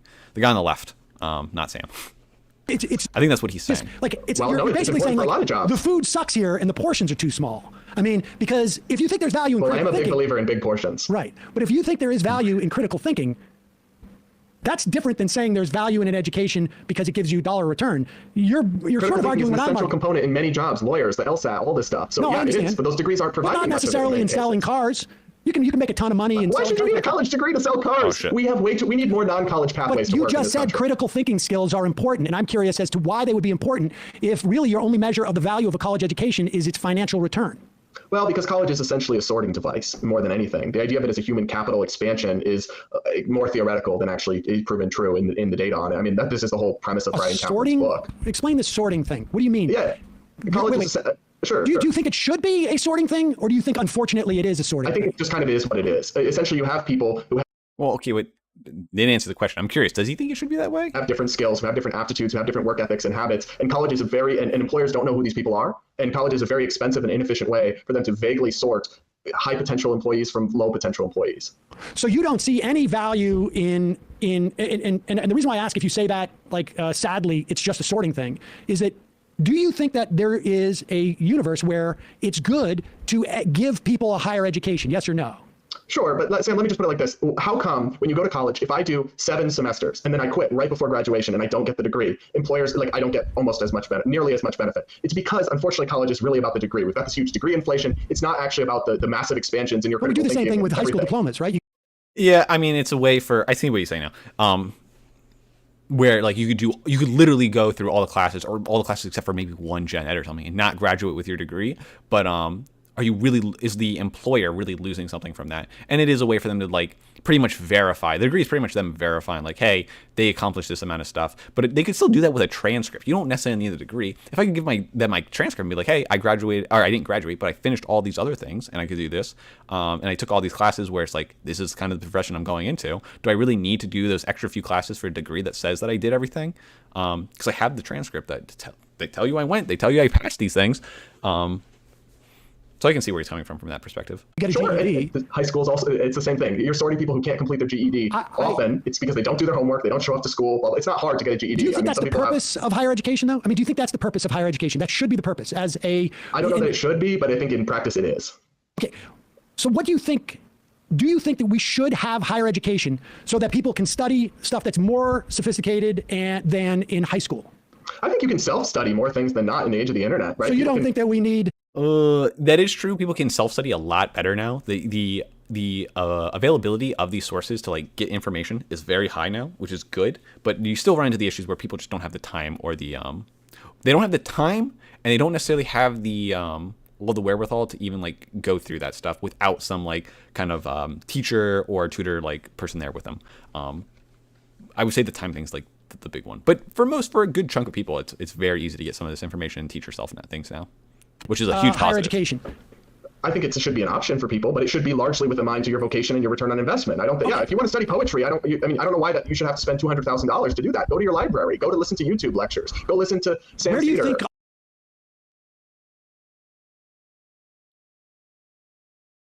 Conflating the statutory rate and the effective rate. I would have to look again. It seems the effective rate was more around 41%. You're talking about the tax rate, right? Back when he said like back in the 50s and 60s. I'm assuming that's what you're talking about. Because I've also heard those numbers before. Yeah, I've also heard those numbers before where people said like we had a tax rate of 90%, or really high, like 70%, but were people actually paying for it? I know that those rates were there, of course, but like you said, we'd have to double check to see like how many people were paying that, like what was going on. And he wasn't going down that same reasoning, but he was saying something along the lines of like, sure, it was at that rate, but people weren't paying it. That's what the guy on the left was saying. But if that's kind of what we want to go down to, if most people weren't paying that rate, and then we go back to that system, well then, the broader issue with taxes is when you are not entitled to the money that you earn. I don't know if you saw the beginning, but Sam was going down the route of being like, even the money you earn technically belongs to the government. Like the money only has value because of the people, and the people have kind of like made it in this way where like the government made all the money that we have to begin with. Like they're the one who prints it. They're the ones who technically there's like, say once an effective rate of 9%, post a certain amount, it's basically theft. We could go into a whole thing about that, about looking at being theft and all that. We can talk about taxes, but we won't get into that right now. Two things I just want to hit on real quick from what you said at the beginning. If that is true that most people weren't paying that rate, bills or not. I have to stop. Sorry, I keep looking at the chat. Then let me just hit on these two quick things. One, if what he's saying was true and what you're saying is like most people weren't paying that 90% tax rate or that 75% tax rate, then technically not necessarily wrong. And it didn't affect, like what Sam was saying, it didn't affect like this whole negative outcome of people not trying to get more or like going to those fields or whatever. Then technically we could do that again and maybe it could be fine. Theoretically, it could be fine. We did it once. We could theoretically do it again and things would still be fine. Maybe people aren't paying that huge amount as they were, but they would be paying more. People would be paying more. Some people would, 100%, if we had that rate on the book somewhere. So that's one. And two, I don't know why the percentage of taking what you earned and what you valued at a certain level is theft and not theft. So if you want to say that the 90% is 100% theft, I don't know why you wouldn't say 1% isn't theft.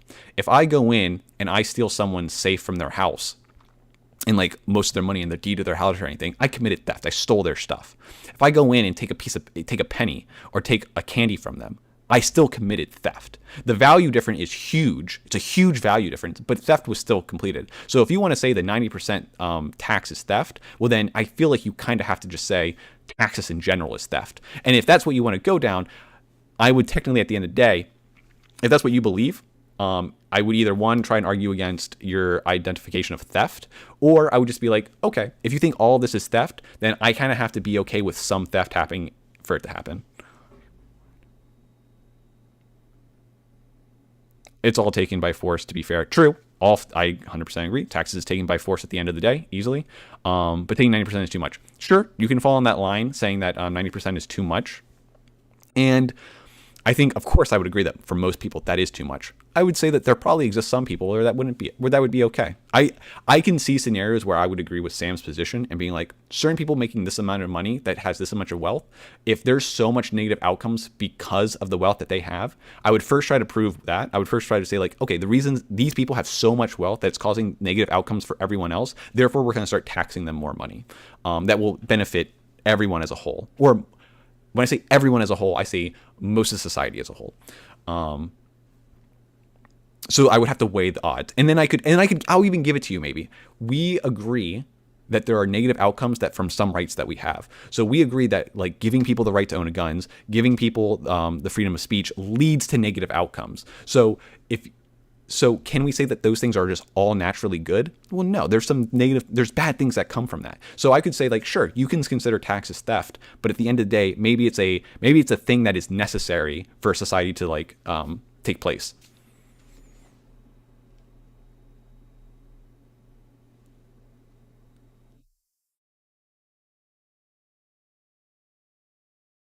Ninety percent is 90%. It's still their wealth that they earned. Sure. Again, I don't know if you saw the beginning. What the route that you could go down is sure they earned it, but they earned it how? Like where did it come from? They earned it on the backs of some infrastructure that was already in place that they did not partake in. I don't know if you're a libertarian or you've looked at, but like the meme that people always go for libertarians is, don't you like roads? Don't you know that you need these roads to do a bunch of the shit that people have done? Which sure, it's a meme, but at the end of the day, there's infrastructure that was made before these people started earning that wealth that they benefited from. So like, was it all theirs? No. Now, was it 90%? Was 90% theirs? You could probably argue that. You want to argue like how much percent of their effort of the money that they gained was their effort alone.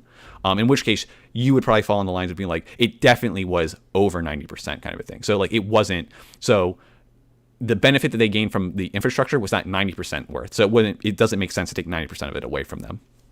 I think that's probably where you would land from the way that you're saying.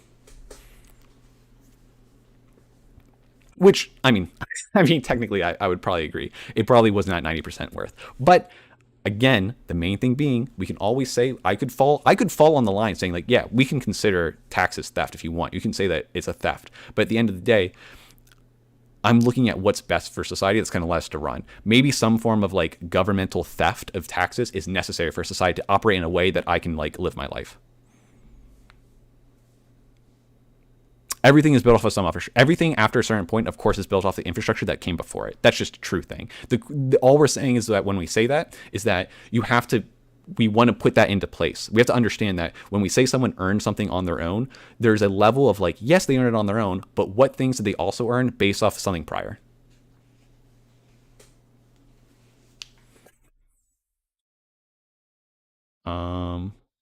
Sorry, I don't know what you're saying. No, everything would be. So, hey, I'm gonna finish this up. If you have a Discord and you'd want to talk about this, let me know, because I'd be up to talk about it. Um, yeah, but I agree that what I'm saying isn't like like a big out there kind of thing. I agree. I'm pretty much saying like the sky is blue. I understand that, but we just want to make sure that when we say someone earned something or did something of their own free will or did something of their own might or whatever they were able to accomplish, when we say that, we have to make sure we're including all the things that they were able to do because of someone else and because of other people that they are now benefiting off of. That's all I'm trying to say.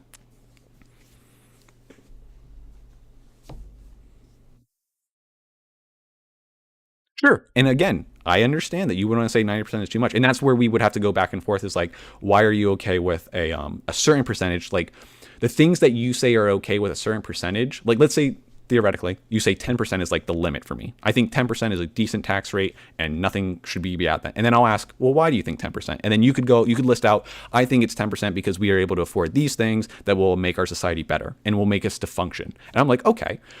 In that case, then you would have to agree that in the future, if we reached a point where those things are no longer being met, where like, say I want 10% to make sure that we have enough for roads and for like school, for like public school or something, whatever it may be. If it becomes a point where we need more money for that infrastructure, well, then you have to be okay and be like, okay, well now 10% isn't covering it. So now we have to raise it to 15%. And then you would be like, I don't know if you could argue against that then. You would have to be okay with increasing it until we can afford those things that you think it's good for at the 10% range, right? Or maybe you believe that once those things become too costly, then it becomes immoral to charge for them. And then therefore we throw it out.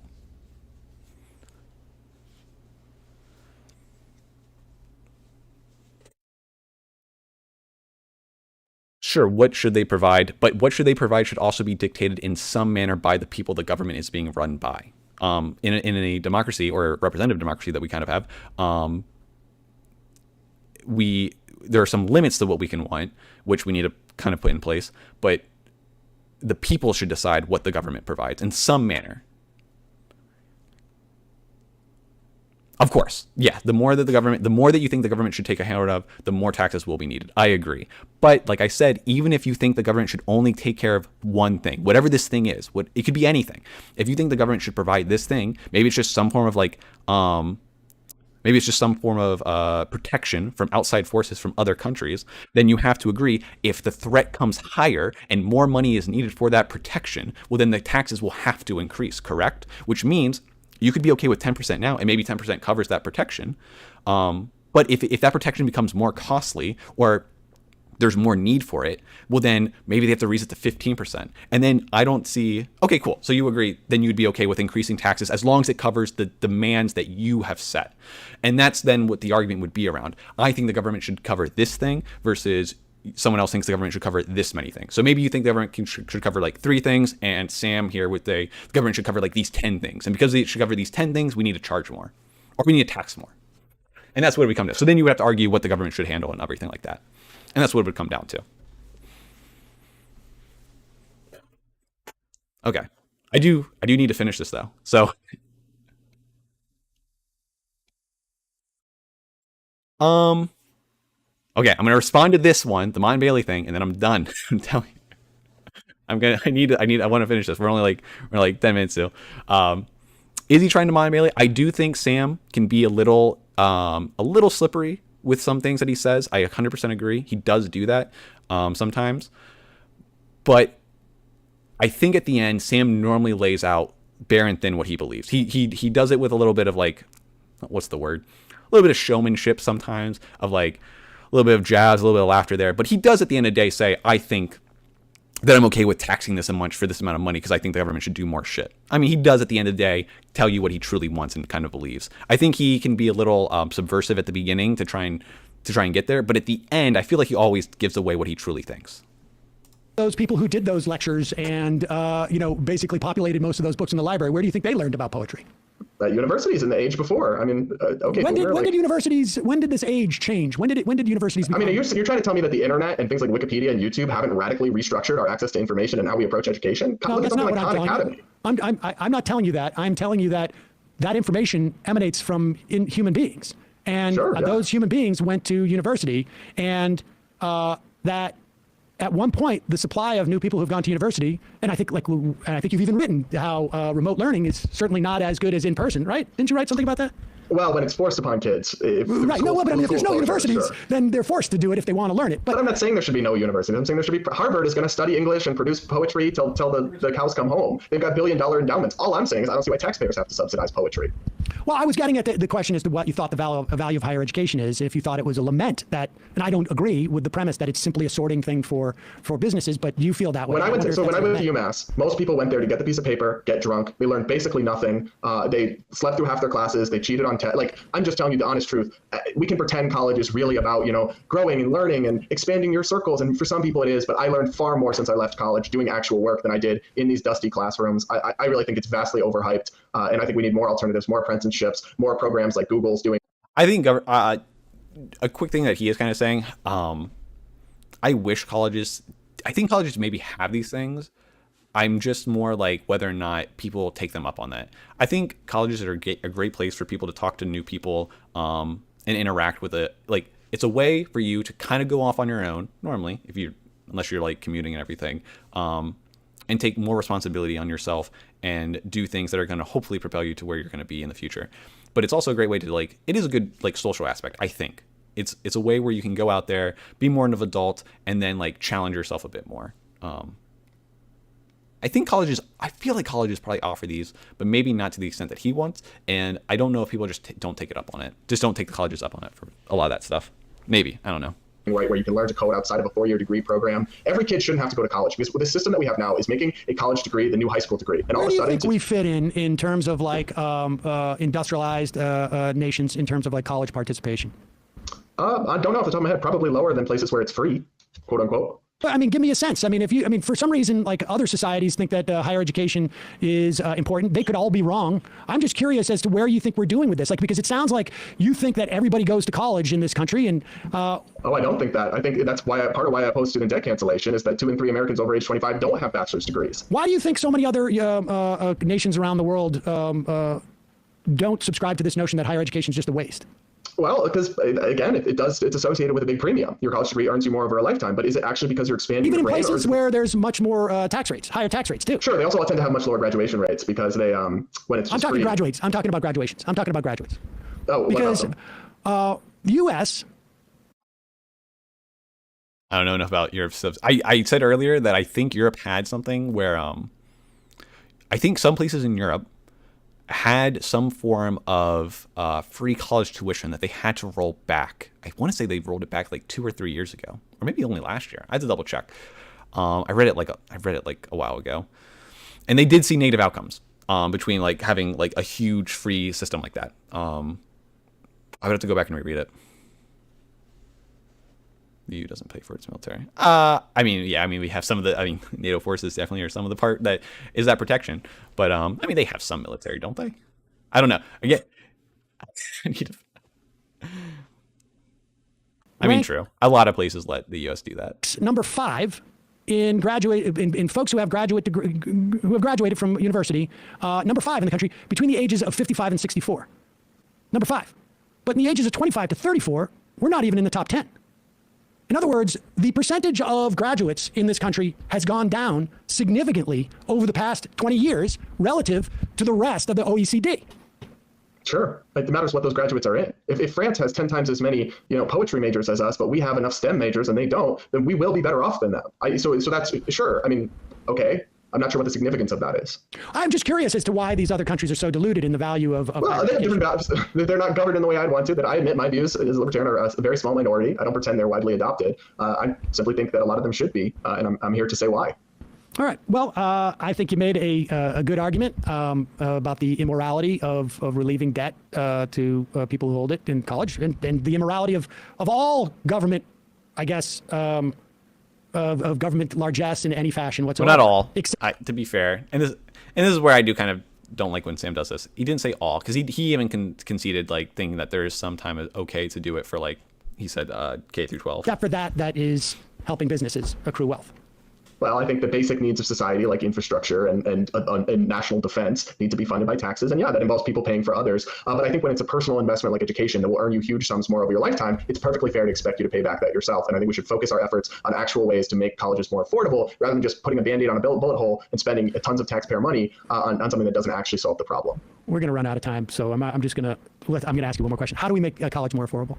Well, the first thing we got to do is scale back the federal subsidies. Subsidies have driven up the price about 61 By subsidies, cents. you're talking about the loans. Yeah, the subsidized loans in particular, the federal loans. What do you mean by subsidized loans? They're at below market interest rates. That's what subsidized. Some of them, yeah. So the loans. Reduced interest rates loans. There's still interest. We're still accruing interest, right? The United States still accruing. Some of them. Yeah, sure. Okay, Well, they do have interest on them. When the moratorium ends, we're still going to be accruing interest on all of this. Yes, they have interest rates. But the point is that we've massively subsidized demand. And of course, that's going to inflate prices. It's estimated that about for every dollar we spend on student loans, they've jacked up tuition about 50 cents, and that's been captured by the universities. That is a big part of this problem. We can't just massively subsidize demand and expect prices not to go up. We've got to return it to a market-based system. Private banks will only provide loans where they actually are going to be able to pay them off on average. They won't be able to predict it perfectly, but you'd actually have to show, I'm going to study this, my productive income will be this, I'll be able to pay it back. The other side of it, Sam, is that colleges today have massively exploded their bureaucracies. The administrator to student ratios has enormously increased, while professors even, in the actual academic side, isn't getting the investment. So at public colleges, that should really be reined in. At private schools, I guess do what you want, but I think we need to vastly cut the administrative state. Mitch Daniels at Purdue in Indiana has actually shown us how you can freeze tuition and save families millions of dollars if you enact even a smidgen of fiscal conservatism in how we run these universities. I would agree that we can put more money towards professors, frankly. I don't know that Daniels did that in terms of professors as much as he did cutting administration costs, et cetera, et cetera. But you don't think that the incredible disinvestment in state universities in any way had anything to do with the increase in tuitions that are paid by the customers? I mean, because I don't think that's the root, because you can go back to 1960 or 1970 and college was dirt cheap and there was very little state investment compared to what we have now. It's like that's not as a percentage wise. The operating costs have gone from 1/3 borne by tuition to 1/2 borne by tuition. I mean, there is. I mean, I will say this. I think there is a lack of evidence for the argument that massive disinvestment, which is real. I mean, it is quite obvious that they pulled back, sure. Yes, pulled back significantly since really starting in the 70s and really in the 80s is when we started to see, and then it is exponentially increased over the decades. Whether that has contributed, well, it obviously contributed on a state level because if you're going to a state school, tuition is borne more by, or I should say the cost of operating the college has become borne more by the students who are going. And of course, the lowest, and I'm sure you understand this dynamic, if the lowest price thing gets raised, that creates the opportunity for the other things in that market to raise their prices too. If the cheapest product on the shelf raises its cost by 25%, the more expensive ones are also going to raise theirs by 25% because that dynamic is fairly fixed. And that's what's happened in thing. I think there's an argument that administrative bloat has added to it. I think physical plant, because of competition, has increased. And UMass was paying its coaches millions of dollars, and we sucked. I mean, UMass essentially. I would agree. We should cut sports. We should cut sports. That was one of my takes that pissed off conservatives, Sam, on campus. Was I basically said we should just abolish the football team. Well, I don't think you necessarily need to abolish it, but you can make it a lot cheaper. Move it to D3 and cut the budget to 20% because they suck anyway. We pour millions of our tuition dollars into it, and then they could. Well, I would say they could not win a game. So, and student loans certainly was sort of a neoliberal push to essentially have a market solution. A lot of those loans that the federal government now owns were originated by the private sector, by banks. After the financial crisis, we bought up a lot of those as part of backing up the private sector, which cuts against the argument that banks can make a good assessment in that thing, particularly when there's fees to be collected. The problem is the banks are so intertwined with government and bailouts that in a free market, we can agree on that, and we can agree on that thing. Of course, we had a freer market back before the Great Depression, and there's a reason why we have the FDIC and all sorts of bank regulation, or we did anyways. But that's maybe a different day. But all right, well, Brad, I really appreciate you coming on. It was fun. Brad, that was his name. I appreciate you having me on, and the fact that you actually do debates with people. It's a rare thing these days, and it's valuable. I know it's hard to find people who will do this, but I appreciate it. I found it very hard, and that's why I really appreciate you having me, because not very many people will talk about these things. All right, well, thank you. I appreciate it, and we're all appreciative. All right. Bye. Folks. Okay, we'll stop it there, because I don't want to, now that the guy's there not to defend himself, I don't necessarily want to hear what Sam's going to say about it. But, I don't know enough about, I do want to read about I want to read up on people's arguments against the loans, the federal loans, helping out and increasing the amount of money towards colleges. I want to read more about that to see what they say. overall, I pretty much what I came in with. I'm still kind of leaving with. I agree. I do. I am pro some relief.